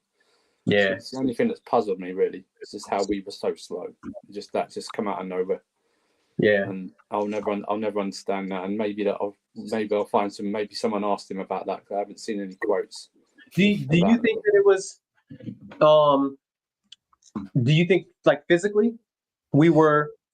Because the only reason why I don't think that is because of how good we looked in the 2 preseason games, like from a physical standpoint. But then again, most of the guys only played 45 minutes. But the thing is, though, I'm not expecting it to be like fast paced the whole 90 minutes. But we were slow for the whole we were slow. Apart from the last 10 minutes in injury time, we were just slow for like 80 minutes of that match. Yeah, you know what I mean, that was my issue. It was like, why didn't we do it but maybe actually the first 5 minutes we were probably fast and stuff like that. But after that, we didn't do it in spurts. You know what I mean? Like 10 minutes here and there, like 10 minutes on, 10 minutes off. Sometimes to conserve a bit of energy. Because like I said before, this league don't suit you. Play that kind of pace when you're 2 or 3 like when we play West Ham Friday, if we go 2-0 or 3-0 up like early and stuff like that, I don't mind playing that pace like the second half or most of the that's the second half pace when you got a lead. Yep. Exactly. Yeah. But not when you're trying to break down the team. We just didn't give ourselves any chances. Mm-hmm. Yeah, this is good. Oh yeah, they were already. Nkunku's gone. They working on that. Yeah, that I can see that happening in the next day or 2. You can just pay the fucking 40 million. Yeah, Bayern Munich trying to be all slick with all this for funky shit. Like, bruh, come on, man. You know what I mean, cut off the shit, bro. We know they need another 10. Do you guys think that Enzo should have put on Andre a little earlier? In hindsight, yeah. But at the time, I understand it because also Enzo's a proven goal scorer for us. So I get both. Yeah. I get both sides of it. Yeah. In hindsight, I would have been like, yeah, probably because he was off of it. But at the same time, he could have done like a Salah and just ghosted for 80 minutes and then got a goal at the end, saved us, just like he did in the Spurs game last year. So I wouldn't have been mad either way, to be honest with you. Yeah, they got a thread of all of Robert Sanchez errors leading to goals. Like, oh my god, oh my gosh, I'm just sitting here laughing like, yo, this man, this guy can't be my keeper, man. Yeah, this guy can't be my keeper. But you gotta give it up. Was because I wasn't listening to the commentary. The reason why that goal got disallowed was because of some rule. It wasn't because he got pushed. Did y'all see that? I think. Let me tell you what I personally think. I think they use that rule as far as the verbal justification. You gotta have. Yeah, I think personally it was the pushing. But they couldn't come out and say, because I don't think that's actually in the rules. Because think about it. Think about all the free kicks we see people line up for. Think about how many times we see opponents next to each other. How many times have you ever seen one push the other one? I've never seen that. I've never seen it. Crazy. And he pushed them before the ball was kicked. That's what's right to me. I don't care what the rule is. That goal has no business being anywhere near standing. Before the ball was even kicked, Gahey gave himself a little space and barged into things. Pushed him out of the way. What are we doing? This is not rugby. It's football. Yeah. That was like because then they made the because then he started doing the extra phone bit for the 1 meter thing, and I've never seen that before. It's like he was told, now we've got to justify it. Now you've got to put the I feel like that's I honestly feel like that's what they used, because they like, look, we can't give this goal. He fucking we need to find some. If in American sports where you have to explain your decision, like the NFL, where they'll talk about it. If they had to do that for that particular goal, it would have been a problem. That ref was just like, goal. That's broken. I can't. They would act like the sound wasn't on, and he just would have been mouthing it. I've never understood. I've never understood when the free kick's that close of having a wall like that. I'd always say like put 6 guys on the line and tell the guy. I never knew that rule till today. Put the goalie and 6 guys on the line. Just tell him to shoot. Try and shoot. Try and get the ball in. I don't know what the rule was, and I don't care. I know what I saw was illegal. That's all I know. I know what I saw was illegal, and if we would have scored like that, I would have been expecting that shit to come back. Like you pushed the motherfucker, and he kicked the ball right where you pushed him from. I know. That was crazy. Like I've never seen somebody push somebody that blatantly to create a shoot. Remember, he created a window for him to shoot. Before the ball. This was during his run-up. It's not like he waited till he kicked the ball, then he pushed him. This is when he was standing there and he looked like he was about to take off. Okay, I'm gonna push him. Now, kick it. Like, what? Wait, bro, what are you doing, bro? What are you doing? It was definitely a setup plan thing. So but I think if we come Friday, get back this win, everything's back where it need to be. I think everything is back right where it need to be. We go Friday, get this win. But like I said before, I need a good performance too. I don't want us to just get a win. I want these guys to actually go out there and put in a shift, put in a good performance, play like good last football. Year. Like last year, where we went, we tuned up at half time. We scored an early third goal in the second half, and then we took Palmer and Jackson off with like half an hour, 35 minutes to go in the game, and we just pissed about for the last like 30 minutes. Do you know what I mean? It was just something like that. Did we beat them like 5-0 or some shit? No, it was 3-0, but we 3-0. scored like the third goal early in the second half, and then we took Jackson and Palmer. We took the piss and took Jackson and Palmer off with like half an hour to go, and we just said to the guys, just play. Yeah. Then we could play at that pace we played. Yeah. Play. They're there for the taking. They're there for the taking as well. So. Oh yeah. They're. I've seen a couple of crash. I've seen Lawless crash out on YouTube. I've seen what's the guy, Jimmy, that we were watching today with the Mikey with the boxing gloves? Remember that? Oh yeah, Mike. Yeah, Mike, that's my guy. So Yeah, I know what's the other guy that's always on DR Sports? Nicky Hawkins. So I'm sure I'm sure if we found West Ham Fan TV, it would be they'd be out there ready to kill Graham Potter. I can't. Why I always have trouble finding Rob's fucking Twitter. Because I did tell Rob I was sending the link, and I wanted to stay on for like another good 15 to 20. I wanted the Rob to come in and talk about his goalkeeper. I always struggle to find. I know it's Mr. Paul, but I'm trying to think. Oh yeah, because he has a weird name. Mr. Paul. I know it's. Isn't it like Paul or something like that? Let me ask y'all this: did y'all, Andrew and Jordan, did you watch the United game? Yeah. Yeah, bits and pieces of it. I mean, it was kind of shit. I know what I could do. I could add him to this. It was definitely a bad I think game. United was the better team. Yeah, I did too. Yeah. Did you? They definitely were. Did you think that it was a foul on like what Saliba did to? Yes, of course. That's a pin. That's a pin. Yep. That's a pin every day. Yeah. If that was Man City, that was a penalty. I'll tell you right now. Yeah. Yep. That's a pin every day. You know what we were doing today that was very Arsenal was in the first half. Like Andrew mentioned it, like the first 10 minutes we were on them. Like we had forced a lot of corners. We were crowding the keeper and going.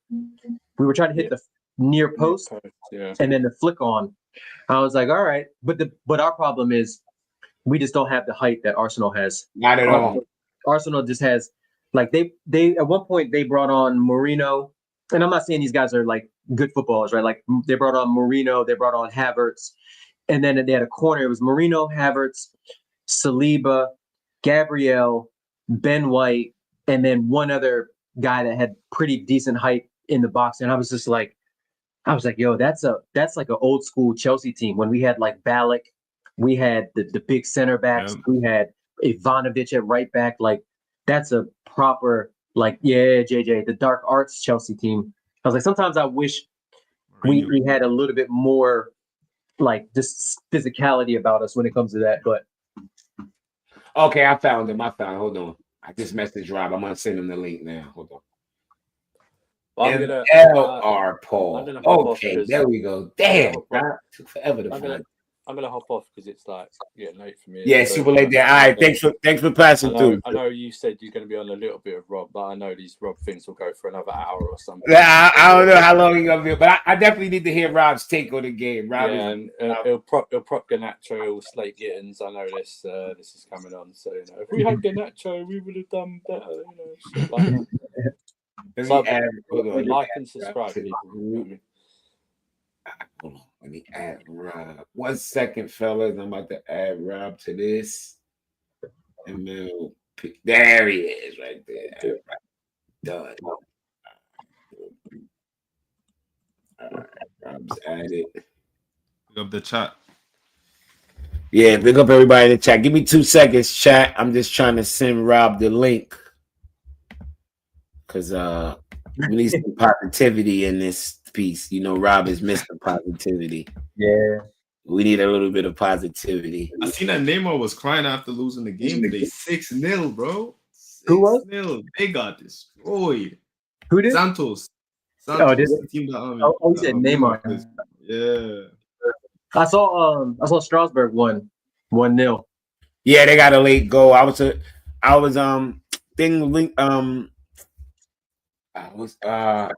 his name? Strasbourg Steve. He did a watch along, and because I told him I would do watch alongs for Strasbourg this year, but not days when Chelsea playing. That's I tried to explain him. Like I know you love football. I love football too, bro, but I love Chelsea more than anything else. Like when Chelsea's playing, especially if we have a game like today, I don't want to do no watch along with them. Yeah, I saw Pais got on second half, so hopefully there's a comp of them, something that I can watch. Yeah, later. I already saw it. Was that good? Yeah, I saw the comp already. He was all right. Yeah. Okay. Yeah. MLR. There he is. There he is. Neymar stays crying, to be fair. That's my guy, but the grind thing got stop. Nah, bro, I don't fuck with the grind thing either, bro. But him and Ronaldo does that too much, bro. They gotta chill. Yeah. Who's that? Who did what? Neymar crying. Oh, yeah. Neymar? Yeah. Yeah. Like I get it if it's like the Champions League final, Copa yeah. final. It's like, I get that. Regular but like, match, bro, bro. it's like it's like match week 13 over there. Like, yo, chill. Yeah, nigga crying in match week 4. We lost. Yeah, you know what I mean? Like, yo, bro. Chill, Let's save those for a semifinal or something. Yeah, you know, save them tears on the weekend setting. Save them tears, though. Niggas be extra with it, man. Yeah, I just sent Rob the link. Like I get it. I get that. You know, it's emotional. Football is like literally life down there for him. But like, yo, come on, man. Like, especially playing like Neymar. Like, bro, you've been playing since you've been like professionally since you were 15. For real, bro. You got some people that is emotional. So yeah. Some of these guys just it triggers. Maybe they lose and get emotional and shit. Yeah. Sad. But yeah, I think it's look, it's gonna be a long season for Sanchez, bro. I think the heat is gonna be on him even more. Yeah. And because they're turning down all these keepers. Yeah. You turn down Donnarumma, you turn down Mike Mignon. So it's like now I hope y'all know what y'all doing. You know what I mean? Y'all putting a lot of extra pressure on this guy. I hope y'all know y'all putting pressure on this guy to perform. Know what y'all doing because in the Champions League too. Hey, y'all turned away. Y'all turned away some Goliaths. Yeah, y'all turned away some Goliaths for this guy. Y'all decided this is y'all guy. This is who y'all riding with. He's gonna have to perform, or who hands is that blood on? That's the question. Yeah. Who hands has that blood on it? Who hands has that blood on it? That's what I need to know. Who hands got that blood on it? Because somebody gonna, hey. Yeah, it's definitely you could tell too. I was talking with Jimmy about this on the watch along. Big up Prime. Big up Prime. I think Prime was probably there too when we were like, anytime Sanchez makes a mistake, like when he kicks the ball out of play, they always put the camera on Sanchez. I want them to put the camera on Maresca because I want to. That's the best part about being there in person is you can see, because I like to see the managers, because sometimes even when he plays a bad pass, you know that's the manager's instruction. But when it's or sometimes, you know what I mean. But when he plays a ball like that and he just kicks it straight out of play, I want to see. I want to see what Maresca's on. You know what? While y'all talking, I want to bring up. Oh, let me go to who keeps the best stats of players. Sofa score. Sofa scores a good one, right? Oh, are we talking about? Sorry, we're talking about middle name. Yeah, him, that guy. Oh. All right, man. That guy. I want to go to. I want to bring up his numbers. I went on casually. Black history. I think they were streaming for about an hour and a half. Uh-huh. We just ended the stream over 3 hours because we were talking about middle name. Marshall, big up Marshall. Great content creator. Check out Casually FC. Middle name is top 5 shot stoppers in this league. I'm going to use the bathroom. No, Jimmy, come back because I'm not done. I really got to piss, but I don't want to piss on myself. But I really don't. Cool. Middle name is just outside the top 10 in the world in shot stopping. Who said that? Marshall. Oh my god. Top 10 keepers in the world. He's not even top 10 keepers in the league. Oh yeah, well, you know. Apparently he's better than Kelleher, Vicario, all these guys. Well, it's cool. It's And like we can win a Champions League with him. We can go to the new camp. We can go to the Bernabeu, the Allianz. We can do that. The Parc des Princes. We can do all that with Sanchez. Cool. It's fine. This is your king. This is the hill you want to die on, people. Sanchez is better than Donnarumma. He's never better than Mike Mignon. This is the hill you guys want to die on, and that's fine. It's fine. That's the hill. So hold on. My bad. I hate to. So Marshall's backing Sanchez? No. Okay. No. He doesn't back Sanchez at all. He thinks that we go overboard and Sanchez is like better than anything. He thinks Sanchez is. Did he say good stopper, shot stopper, or great shot stopper? The most you can say is good. You can't say great. He's a good shot. He rates his shot stopping ability. I think Sanchez is an average shot stopper, personally. Exactly. I think he's just good. That's it. Yeah, but he rates his shot stopping ability. I'm gonna have to and by the way, that's not me like calling out Marshall or anything, because Marshall doesn't rate Sanchez at all. He wants a new goalkeeper. He's on board. Yeah. But when I hear this fan base saying that always flip flop, he's better than Gianluigi Donnarumma. That's criminal. It's criminal. It's criminal. Donnarumma does not have the CV he possesses just to be compared to Sanchez. Yeah. If Donnarumma's agent goes somewhere, do you think he's bringing up Robert Sanchez in terms of Robert Sanchez makes this amount? I want Donnarumma to make this amount.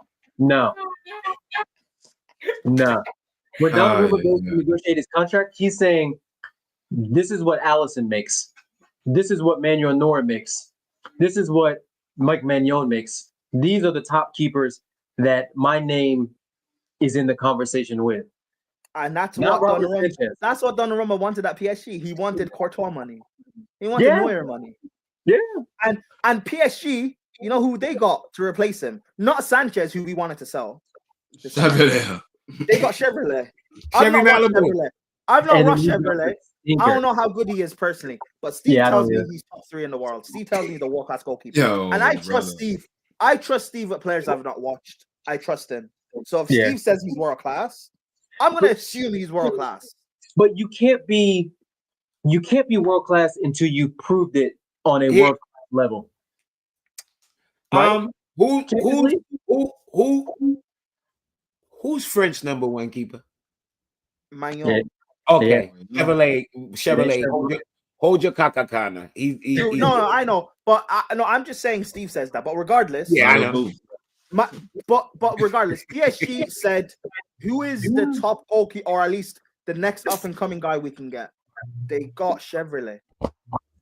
They didn't call Chelsea for Sanchez. They didn't call it Sanchez. My phone did not ring once. Prime. Right? Nobody's calling for Sanchez. Not just PSG. Nobody. Well, how much was Chevalier's move to PSG? It was like 40 million euros, right? 40 million euros. How old is he?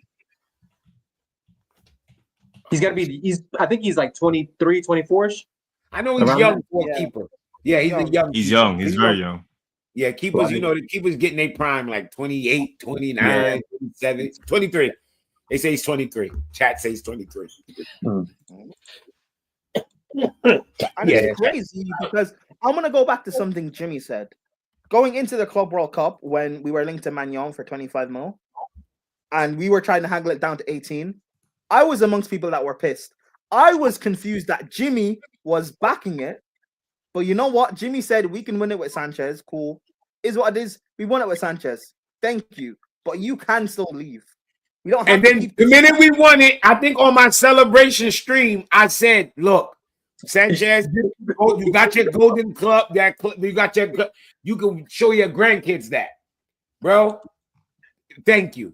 You first ever won too. And then I said, go match whatever that middle ground for my Mignon was. We got the money now. Before I was against it because I felt like, it might fuck with our transfers a little bit. Now, We got the extra bread. Go get the guy. Go get him. Go get him. Save the day. Save us from, bro.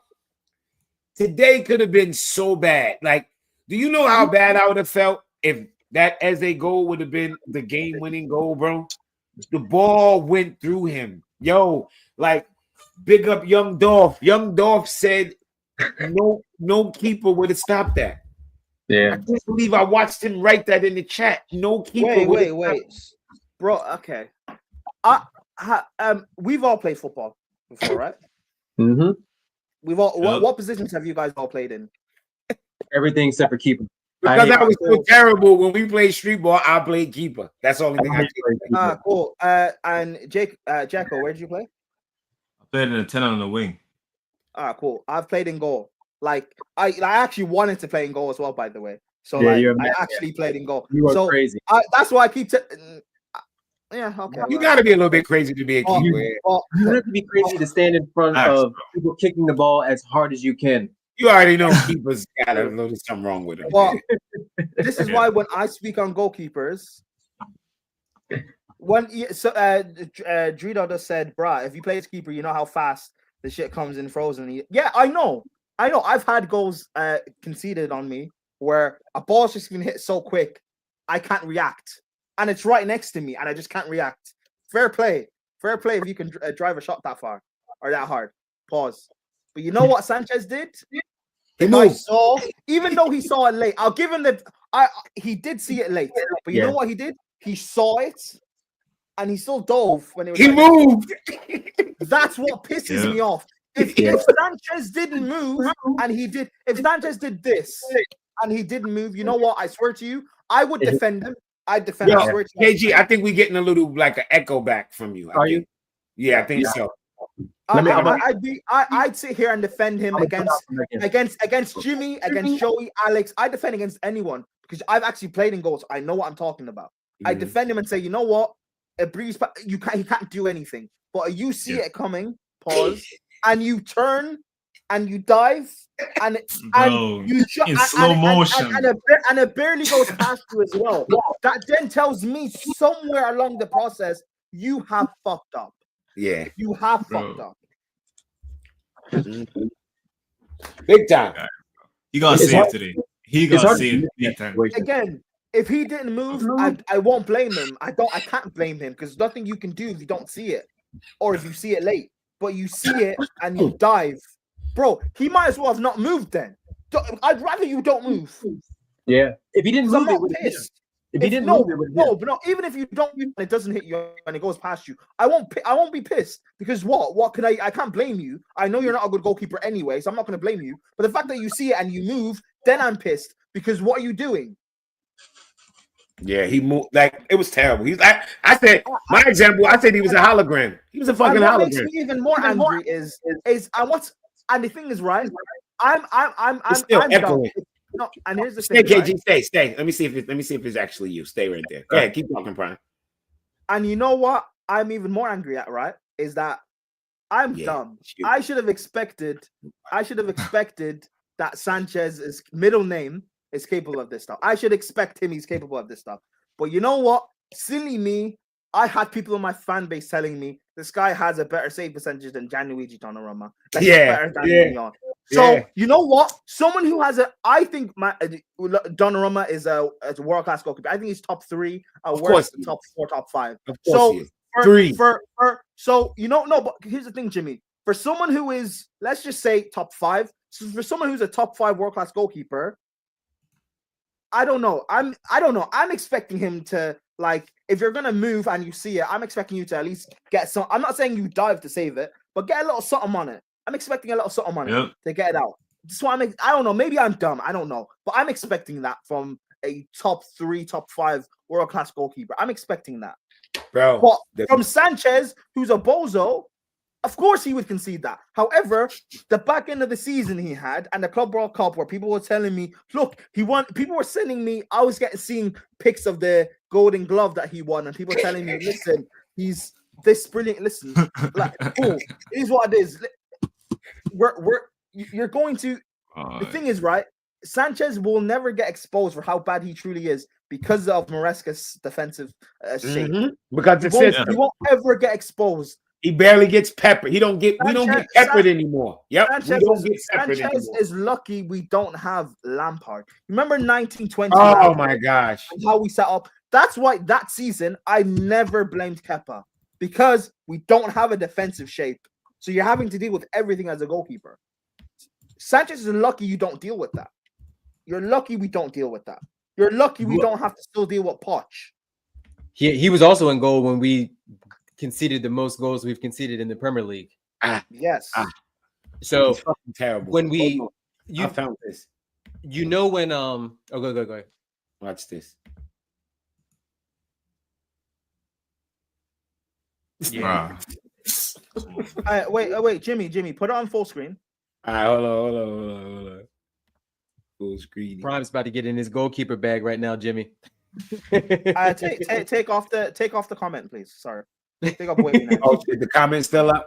Move the comment. Yeah. Move the comment, Jimmy. Move the comment. There we All go. right, about to break this joint down. Stop. You know what? This is like the recording kind of shit. I'd rather it was landscape so we could actually see the full thing. But if anyone's watched the goal, right, where he's standing, say this is the two posts, he's standing like kind of middle left, right? So where your position, people saying he can't see the ball.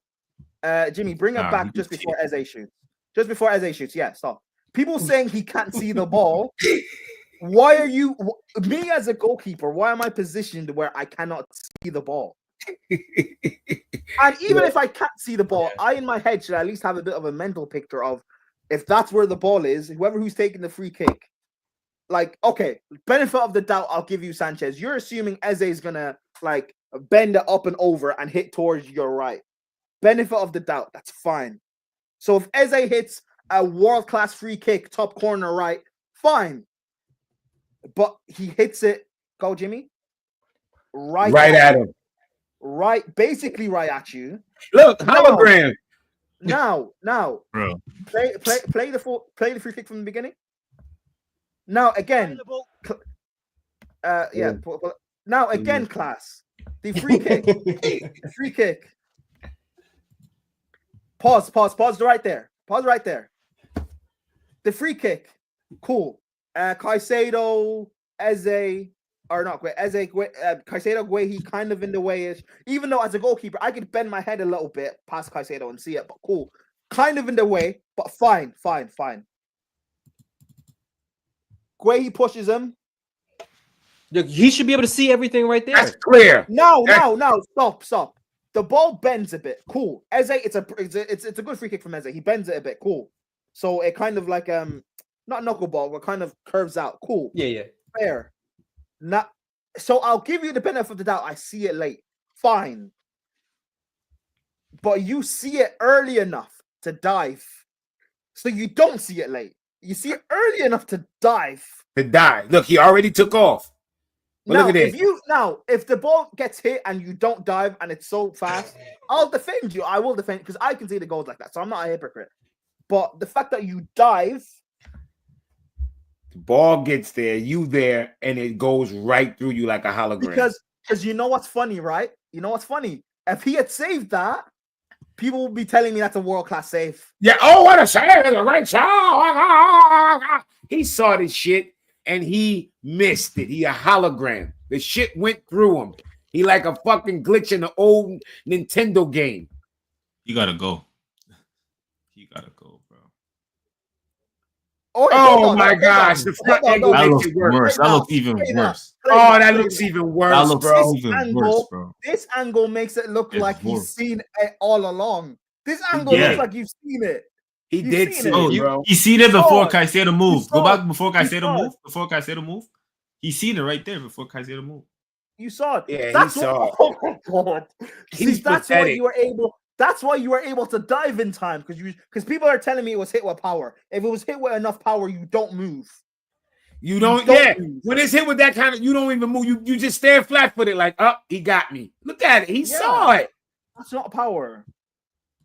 Yep. I don't understand how is your positioning that bad from that close. Also, we've all seen people like he just leaned back into the net. We've all seen when someone takes a shot at goal with power, doesn't the net make a sort of a noise? Mm-hmm. Ripples. Yeah. There's no noise. Look at this dude, yo. Bro. Swish. There's no noise. There's nothing. Bro, hey, fuck, you know, bro, fucking hell. The fact that we didn't lose 1-0, oh my God, man. It went right. Yo, the fact that it went down the fucking middle. Like, it went down the middle. I've never seen that happen before. Me neither. I've never seen I'm saying, yo, he's a fucking hologram. And when the you ball went through him, bro, he wasn't there. When you say those two sentences or those two phrases and you combine them, I've never seen that happen before to a keeper, and that's your keeper. Yeah, that's long. That's long. Pause. No, but how many times have we said that about Sanchez though? Too much, man.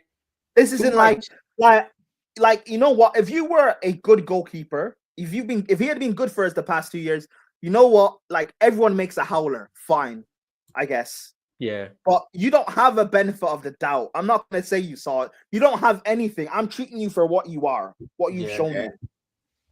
Like I don't, and people will still want to defend this and say, fine, if Donnarumma and Magnon are not good enough, who is?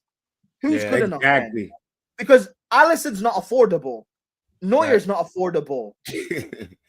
And Neuer's old now. He's on his way out. And Neuer's not even. Bro, I take old man Neuer. I don't care. I'll take it. Oh yeah, big time. So yo, listen, I can't believe. Look. I understand Donnarumma fees and all that. It sucks that it got stuck on Donnarumma because if you actually go to my entire conversation, my point was anybody better than him. Yeah. Like, the reason why I was stuck on Donnarumma was when they was like Donnarumma got not good enough. Then I'm like, wait. If Donnarumma not good enough, who is? Who the fuck? That's why I reversed it on them and said, "Now y'all name me the keeper that y'all want." Nobody had an answer. You know why Don said that? Because I watched that stream. You know why Don said that? Because Don goes off stats. He doesn't really watch players unless they're linked to Chelsea. Yeah, he doesn't really watch them. These niggas love a stat. But what I don't get about that is this is Donnarumma. We've seen, if you've watched football for the last 10 years, you've seen Donnarumma, whether it be for Milan, whether it be for Italy. And then we just saw PSG doesn't win that Champions League without him. Yo, he's on the Ballon d'Or list, bro. He's on the Ballon d'Or list. Does a madness at Villa Park. And so I'm like, look, I get it. Like when we got Jorgensen, I was like, I'll put my hands up. I've never heard of Jorgensen until 30 minutes before we're linked with him.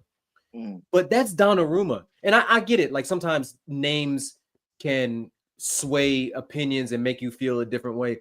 But we've seen Donnarumma. Like we all know that, yes, he's not the greatest with his feet, but we've seen Donnarumma pull out moments of madness for club and even when people say he's not the greatest with his feet, he's a goalkeeper. I know. Being great with the ball is no one's Alisson, bro. Yeah, like no, Alisson's not even that great with his feet, to be honest with you. No, but Alisson is the best. I know what you mean. Yeah. No one's Alisson. Give me a shot stopper any day. Like Ederson's probably the best with his feet, but then people will tell me he's a terrible shot stopper. Terrible shot stopper. Yeah. So what do you want? I want a keeper that keeps the ball out of my own net. That's what I want. You. All the other stuff about being nice and build up and all that stuff. You can find other ways to build up, and you can even teach a little bit of that. You know what I mean? But shot stopping and saving and reflexes, bro. Anyone remember Courtois at Chelsea? How terrible he was with the ball. At Real Madrid, he's improved massively. Yep, leaps and bounds. Coaching, like, bro. So people can tell me that Maresca can improve Chalobah and Sanchez and Tosin and all these lot who aren't good, but you can't improve Donnarumma. Capable with his feet. You can't improve Donnarumma. You can't improve Magnon.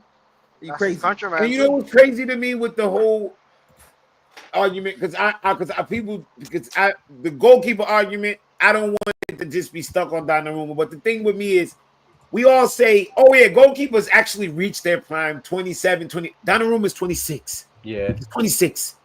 He's 26.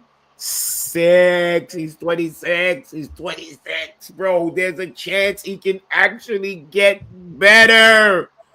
Think about that. He's 26. I know.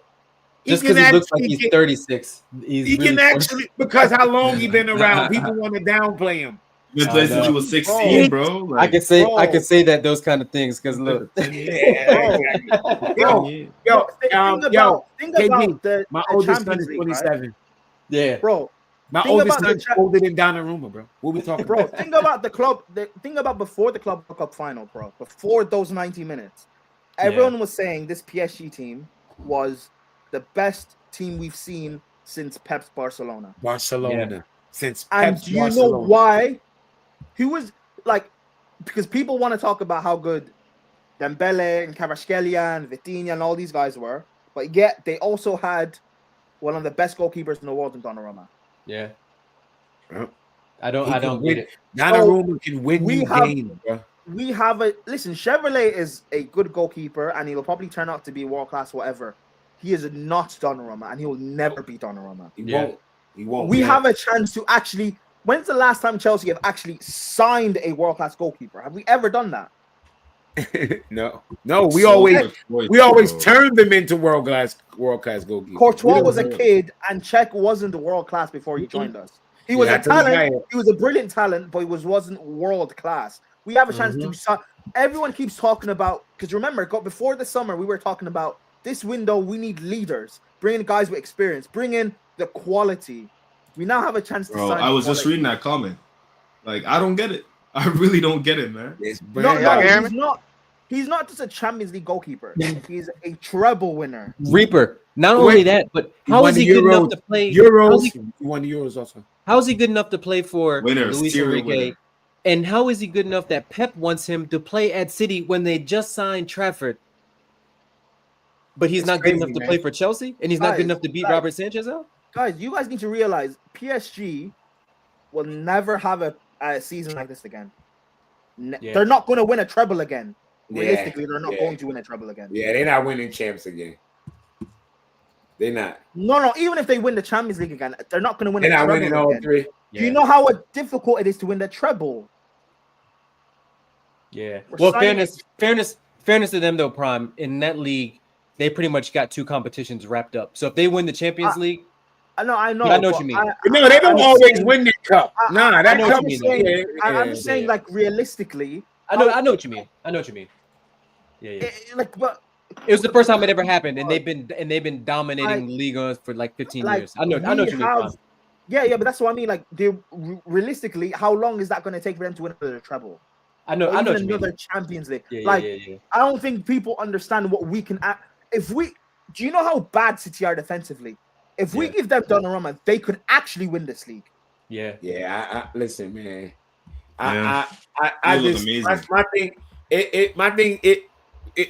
And I want people to realize it don't just stop at Donnarumma. We need a keeper that's better than him. I see a lot of people writing what's his name, Cabal or whatever from I'll take him over from Dortmund. I'll take him any day over Sanchez. He's better than Sanchez. But here's the thing, Jimmy.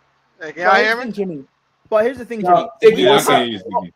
Jimmy. We don't have to deal with better than Sanchez. We can get the best one available. Yeah. I don't have to. That. Bro, Jimmy. I don't. You break up with your ex or whatever. You get with another woman. I don't have to deal with. There's plenty of fish in the sea. I can get the best one available. I can get 10 out of 10. I don't have to deal with any woman. I get the 10 out of 10. I get a supermodel. That's he's worth it. Supermodel. He's worth it, bro. And you're telling me my supermodel is not better than my ex. All right, man. Cool. Before the Club World Cup, we were all clamoring for Mike Maignan. So what changed? What changed? Ziggy, I don't know, the fan base. The fan minutes, bro. We were all united, dying to get Mike Maignan because we didn't trust Sanchez. Nobody trusts him. And that's kind of how the argument with me and Young Dolph started, because he was like, "Oh, you always look at the negatives." I'm like, "What am I supposed to look at?" When I don't want somebody here, I'm not gonna say, yeah, he did stop that shot against. No, I'm gonna point out why I don't want him. No one argues about the positives. Jimmy, that's not even true. After the Club World Cup. Hold on, that's not even hold true. on, Brian. Let's see, because Diggy kind of low. Yeah, so No, I say even after the Club World Cup, everybody 100% fit. Who's the weakest player in our team? That keeper. Even after the Club World Cup. Yep. He was the one person where you look and you like, yo, look, I would update. I would upgrade. I would upgrade this guy. I would upgrade this guy. I don't get it. The win the league takes consistency, right? We've never won the league without a top goalkeeper. Oh, yo, never happened. We always had one. Then you look at the teams that have won it. Liverpool top goalkeeper. Even though Ederson's not talked about that the other day, right? I forgot what channel I was on. We talked about that, and what I said was, we was on Lewis' channel, and I said we named all the teams that won and who their goalkeeper was, and I'm like, you see the common denominator? Mm-hmm. They all got good goalkeepers. Yep. You gotta even when Leicester won it with Kasper Schmeichel, that was still your goalkeeper's gonna win you games. It's gonna be games where you look back and be like, oh yeah, he got us that one. He won us that. Do you remember this saying that started with Petr Cech? Your goalkeeper can win you 15 points a season. Yes. Yep. Yep. And it's a real thing. It's a real fucking thing, bro. Mm-hmm. It's a real thing. And the problem, and here's the thing: the problem with Sanchez. Yes, he does have times when he wins us games, but he balances it out with the same thing in losing us games. Yeah. It's not. Even if you say, he's not a net negative. Yeah, he's equal out. We don't need equal out. What's that stat that's like his errors? How many goals did his errors lead to? Like 5 or 6? 5 or 6. That number could have been 7, 8. Wait. 9. Easy 10. Wait, no. Wait. Who has 5 or 6? Sanchez. Well, he had 5. Errors leading to goal. You know how I know? Because Donnarumma had none. By the way, Donnarumma had none. But you know how I know that stat is also bullshit? Because I stopped counting like 3-4 months into the season, but I remember getting up to close to 10. Watching. I stopped counting. I did. I'm at a tally list. Also, by the way, right? I know the Eze goal didn't stand, but it counts as an error leading to a goal. You fucked up. That's an error. But the stat won't count that. The stat will not count that. Listen. Oh my. That was like a warning shot for the season. Yes, that was the warning shot across the brow to let you know. Look, if this is what we're gonna be putting up with all year. This is what we're gonna be putting up with. Oh, the man of the hour, Robbie Rob. What's up, Rob? You good? I'm gonna get some water. Give me a second. Yeah, I gotta get something to drink. I'll be right back. All right. Everybody leaves as soon as Robert gets on there. Big up, Robert. Rob, what's up, man? Rob, we was in here kicking your goalkeeper around, but that's not why I brought you here. I just wanted to hear your take on today's game, like overall. You know what I'm saying? What you thought about the game and shit? Yeah, I mean, poor game altogether. I think big up all the people in the chat, by the way. Yeah. Big up everybody in the chat, man. Everybody in the chat. Big up Rob, man. Smash the like and subscribe. Yeah, smash the like. Thank you, Rob, for passing through. Yeah, but after church and all that. After you gotta go pray. We gotta go pray to the Most High. After dealing with you, I gotta pray. I gotta pray, brother. I hear it. You don't go smoke a joint. I gotta go pray. It's the same thing. Yeah, it's the same shit. I hear it. Yeah. So, I hear it. It wasn't. Were we rusty because we had a short break? Yeah, but should we have won against Crystal Palace? Yeah, but again, they're a tough team to break down, and they're very solid, very well coached, very well drilled. Very well coached. And so their coach is great. I love their coach. And they decide to be resilient. Yeah, they're one of the best sides to know how to be tough to break down. So some other team would play low block and they would half and puff, but you can break them down after a while. But Crystal Palace, they will go all the way to the end and make it tough on you. And it's just one of those days where nobody was sharp. Cole Palmer wasn't sharp. Jean Pedro didn't look sharp. The only person that looked sharp was Esteval. That's about it. Everybody, yeah, he came on and sparked it up. Josh, a little bit. Yeah, everybody was just. But Rob, you with me on this? You're not rushing in Esteval to start next game. You running back the same lineup next game? Yeah. See, I think people overreacting. Minus Tosin, like Tosin in for. Well, yeah, Tosin. I would put Tosin back in to the center back spot that everybody. But other than that, I'm not changing nothing. I'm running it's one game. Like I think people overreact. As pissed as I am about how bad the guys is, I thought Enzo and Palmer was the worst 2 players for us. But I'm not like bench them. Like, what are you crazy? It's the first game. You know. Yeah, you need your continuity. You bring the guys back and you just drill them. Like the problem today, to me, I don't know if you agree with me or not, Rob. I just thought the progression, the speed of the play. We got to just speed up the like. I thought the finger pointing at individual guys wasn't really necessary. Like I think if we overall just sped up how we play, that's how we were gonna get a goal. Outside of the couple chances we did miss, to get more of those chances, the ball needed to be sped up. I have no problem with the way we were set up and how he had set up. I just felt like the way we were passing the ball was the problem, not the actual setup. I mean, but this is not a new problem though. This is every time we came across a low block last season, all of us were saying we're too slow to release the ball from, and it was because Moresca would bait the press, bait, and they wouldn't take the bait. Crystal Palace wouldn't take the bait, or the only people that take the bait was the PSGs and the big teams and all that. Glasner got those guys they do not. They took the bait because of their pride. Most teams will. Like Crystal Palace don't break character. If you watch them play against Liverpool, watch them play against City, they don't break character. They really sit in and go, okay, this is what we're doing. They clog the middle. They force you to go outside to beat them. And if you don't go outside and beat them, you fuck. Yeah, that's a good comment right there by Brian. 3 center backs, 2 wing backs, 2 defensive midfielders, and then Sarr and Eze dropping deep. And they don't. Sarr and Eze don't play wide. They play compact also. They play compact also. So it's really they kind of drop 9. They like Mateta's literally up there by himself, and as we all know, he don't need no help. He's like 2 players by himself. Yeah, he'll take on 2 by himself. He don't need help. So I'm with you on that, Rob. I agree. Do you think this is for everybody? Do you think that it was up to the players to take more chances and take more risks, or do you think riskier? Or do you think that they were? Because I agree with Rob in the standpoint of we do wait for the trap. Like you can see when we get the ball. Even when we didn't take enough risk at all. When Colbert is there, he'll delay it a little bit. We weren't fluid enough.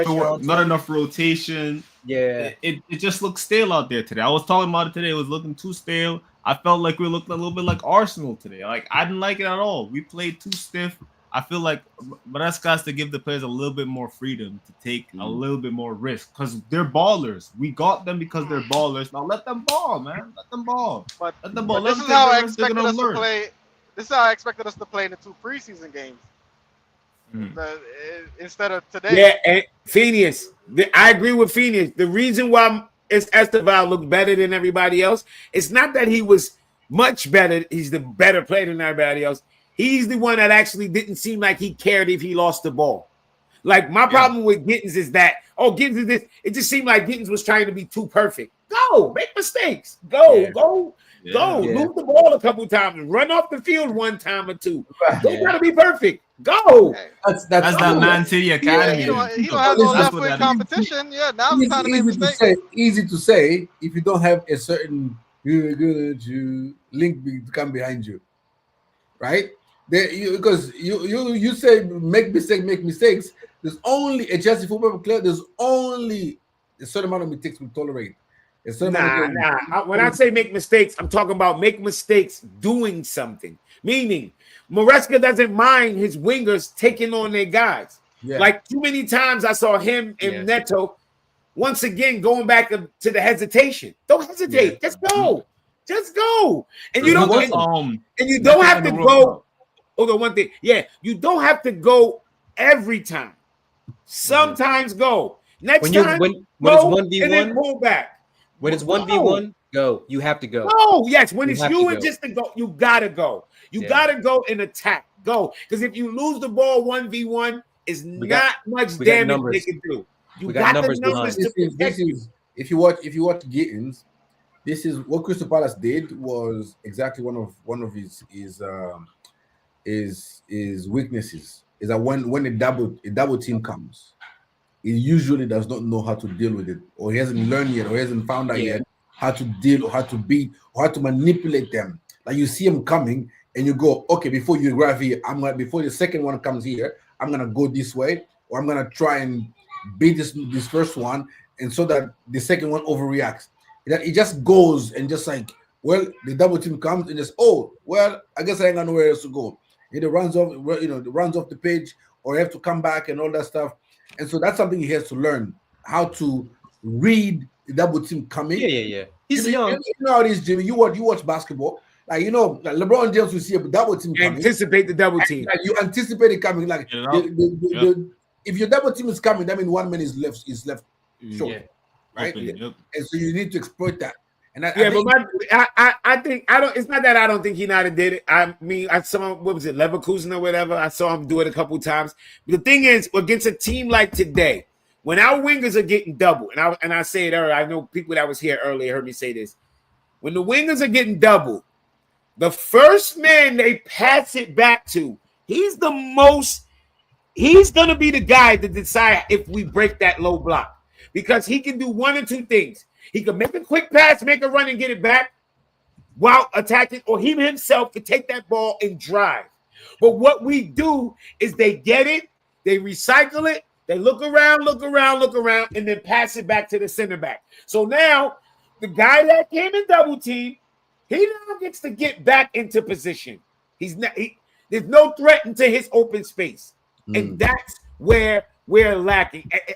I watched the game twice. I told people the beauty of it came on Hulu. I was able to record it. I watched it back. I watched that over and over and over and over again. When Neto and Gittins, when the double team came over, that first man they passed that ball to, sometimes it was Caicedo, sometimes it was Enzo, sometimes it was Palmer, sometimes it was Reece James. None of them ever became a threat. They got the ball, they turned, they recycled it, passed it back. I think the main reason why is that we were too static. We didn't have much movement going around. So when Caicedo receives that ball, there's nobody. Palmer is waiting for the pass 2 feet. The other person with 2 feet. Yeah. Nobody is making the run. Right. Because if Caicedo receives it and see Pedro Neto bombing down and Caicedo, you know how it is. Hold on to it. Remember, Rob, I don't know if you remember towards the end of the game, he tried to do the 1-2 with Gusto. He did it, he got it, popped it over. When he looked, Gusto didn't even fucking run. Gusto was still standing. He turned to Gusto and said, bro, you got to run. We were too static. We were too static. Agreed. 100%. We didn't make much movement. And so, I'll say this a couple of times and people have come to myself. I think actually today, we could have used Jackson. I don't think Jackson makes it. Oh my God, nah. I think to do what against a low block? To do what? I think honestly, what I think, bro, we're missing. I think we should have put on the lap earlier. That's what I think we should have done. I don't think that would have did anything neither. Because it was the speed of the ball. The ball wasn't moving fast enough. But go ahead. I want to hear the Jackson. I think Jackson's ability to drop and get the ball, hold the ball, turn and carry. Patrick could do that. Yeah, but the only thing though, the only thing, Rob, is Jackson's better at doing that when we're camped in their half, right? Like Jackson can't do that he could do that when we're in transition And he can do that when we're playing the ball from our half to their half. But when that's where I was going to go next. Rob, my thing where I was going to disagree is the way how they compact that middle. That's my opinion. Jackson literally would have had to come to the center back to get it. He wasn't getting it in the middle of the pitch where he would normally like to get it. It was too clogged in. They had the two center backs, then they had the double pivot, and then just like we said, Sarr and they literally dropped. They didn't play wide. They kind of dropped in more. So it was like 2-2-2, and they all crashed in. So I understand I know what you mean by when Jackson comes out and then he gets followed. But them guys wouldn't follow. Jackson would have came out and they just would have let him come out. Because what we're lacking is I don't think Palmer, and then I know Maresca put Palmer and Enzo in those two advanced 10 positions. I don't know if Crystal Palace was just too good or they didn't show up enough for the ball, right? And I think Joao Pedro maybe was just told to stay up to occupy the center backs, right? So that Palmer might and Enzo might have enough, but maybe the Crystal Palace midfield was just too good and too compact for them to get passed through. Maybe that was that. We didn't find them in the space. That even if Jackson was there, maybe that would make the difference because Palace are just too rigid. I want to see us when we're playing low blocks like that and it's compact and there's not that much space. I want to see us play with both Delap and Pedro. I want to see one of them stay high, occupy the center backs, push him back a little bit. Maybe that's Delap, play on the back shoulder, and then maybe it's Pedro that drops in just to give it different. Because not only that, but we started putting crosses in when Delap is in there, and I'm like, when you play. With the problem with that though is that you lack width at that point. Yeah. Well, sacrifice. That part you got to sacrifice. Which is where they want you to play. Pointless because a low block, the person they all want to play inside. So for you to be successful like Pep does, you have to make the pitch wider. You open up the pitch and you try to find maybe some cut through passes between there. But I don't. I hear what you're saying. I hear what you're saying though. I like it too because it's when you play with you're a sole striker, sole center forward, and you're up against pretty much three center backs, right? What we saw, whoever was that closest center back was man marking, right? We saw Richards. I saw one time Cole Palmer picked the ball up about 10 yards into our half, and Chris Richards was all the way with him. So if you've got two strikers, and this is only for like when we're trying to chase the game and we're trying to break down a low block and go for a result. But sometimes I'm like, just throw on two, because then you've got three center backs trying to mark two guys, right? Old school, like think of old school 4-4-2 type thing where you had two center forwards up top, and you're just creating a little bit of chaos. Because when you've got one striker up there and you've got three center backs, those center backs can just say, all right, you're going to go with him. I'm going to mark, keep an eye on Palmer. I'm going to keep an eye on the width. But when you got two, it just throws it off a little bit different. Plus, a lot of times nowadays, teams aren't used to playing against two out and out center forwards. So this is, like I said, this is armchair tactics, right? After the fact, but I would at some point in the season, I would like to see us just try it, just to see how teams react, see how we play. And it's scenario based. Like I get it. Stamford Bridge is a small pitch, so you're not going to be able to get super, super wide like you would at like Old Trafford or something. Well, like Friday, West Ham. That's a big ass stadium. With that one, Pedro and Gittins will not have any excuses come this weekend. Okay, they gotta have a lot of goddamn space with that big ass pitch. But that's I think but I would also like overlapping fullbacks because I'm old school. I like fullbacks. I don't like playing out of the back. I like kicking it long. But that's just me. But I get it. I understand. Like I'm not naive. I understand why they do it. They want to create the extra man. They want to create triggers and stuff like that. I get it. But part of me too is like anytime I see Gusto on there, I'm like, just make Gusto overlap. Don't put him. We saw what happens when he gets in those half spaces, right? The ball came to him. He shoots it pretty much out of Stamford Bridge. Yeah, that was today? Oh my God, Ziggy, it was horrible. We were actually chasing the goal This motherfucker shot a 35-yard fucking You heard the shot. commentators? There's like, yeah, he has scored in 148 professional. Yes. Yeah. Yes. It's like it's you know like who else did? Ugarte did that shit with Man U today. Yeah, it was yeah. the same mindset. It's like, bro, come on, bro, don't be a hero. Read the It was room, like- bro. Remember when we had Rudiger and Rudiger would always take those shots, once and again. remember when he finally hit one and everybody just Tottenham. like everyone exploded. No, not Tottenham.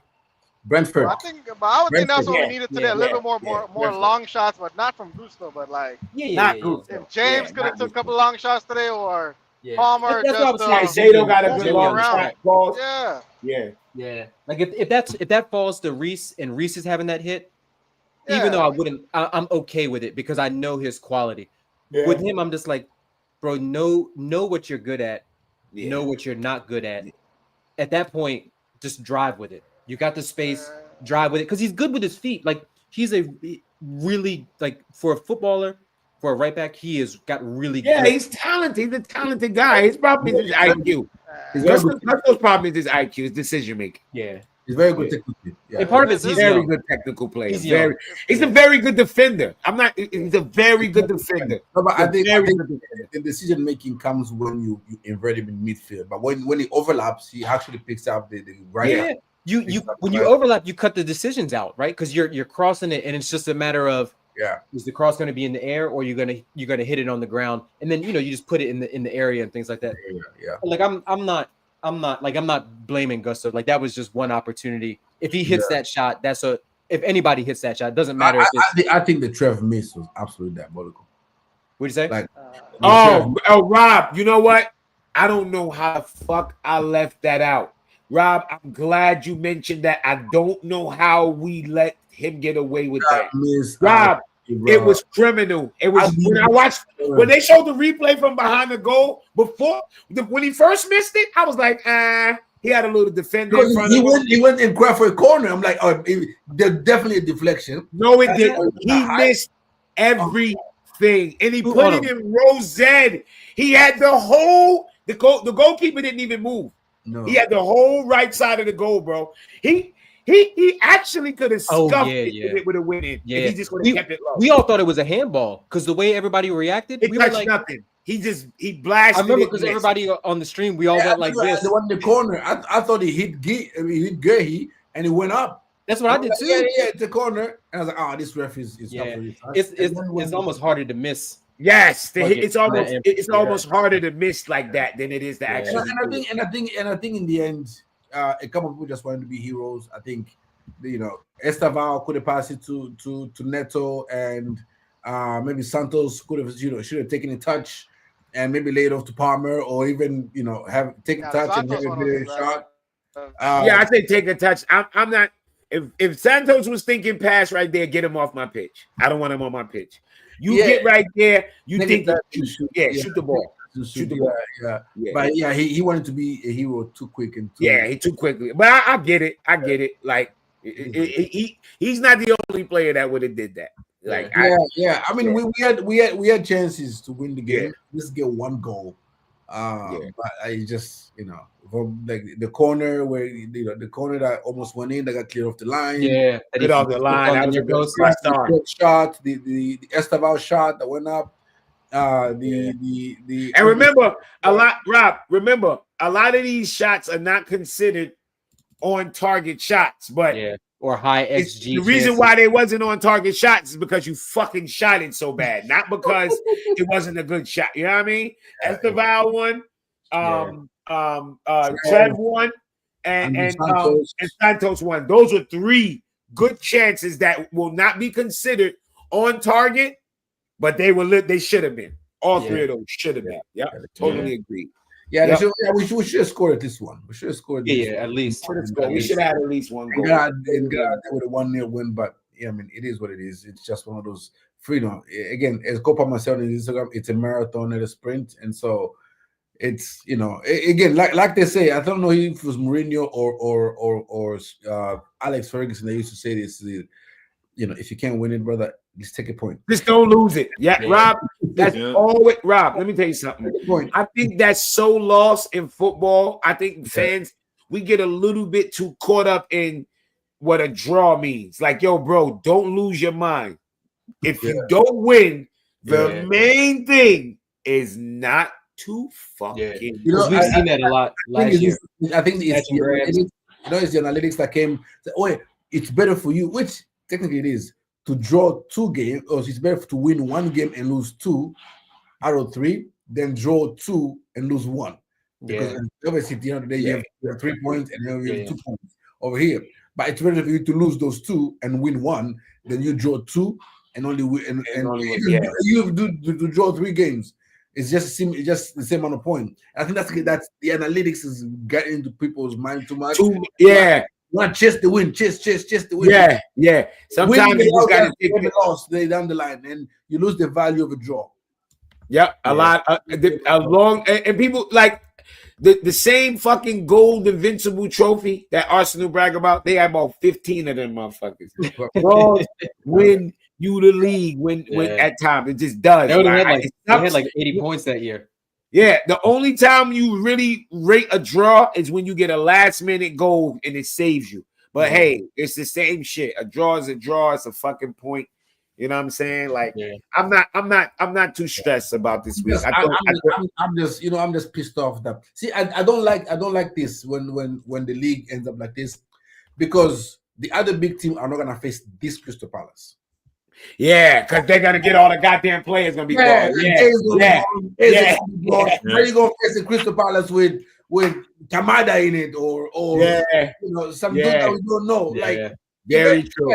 We got the bad boy Crystal Palace.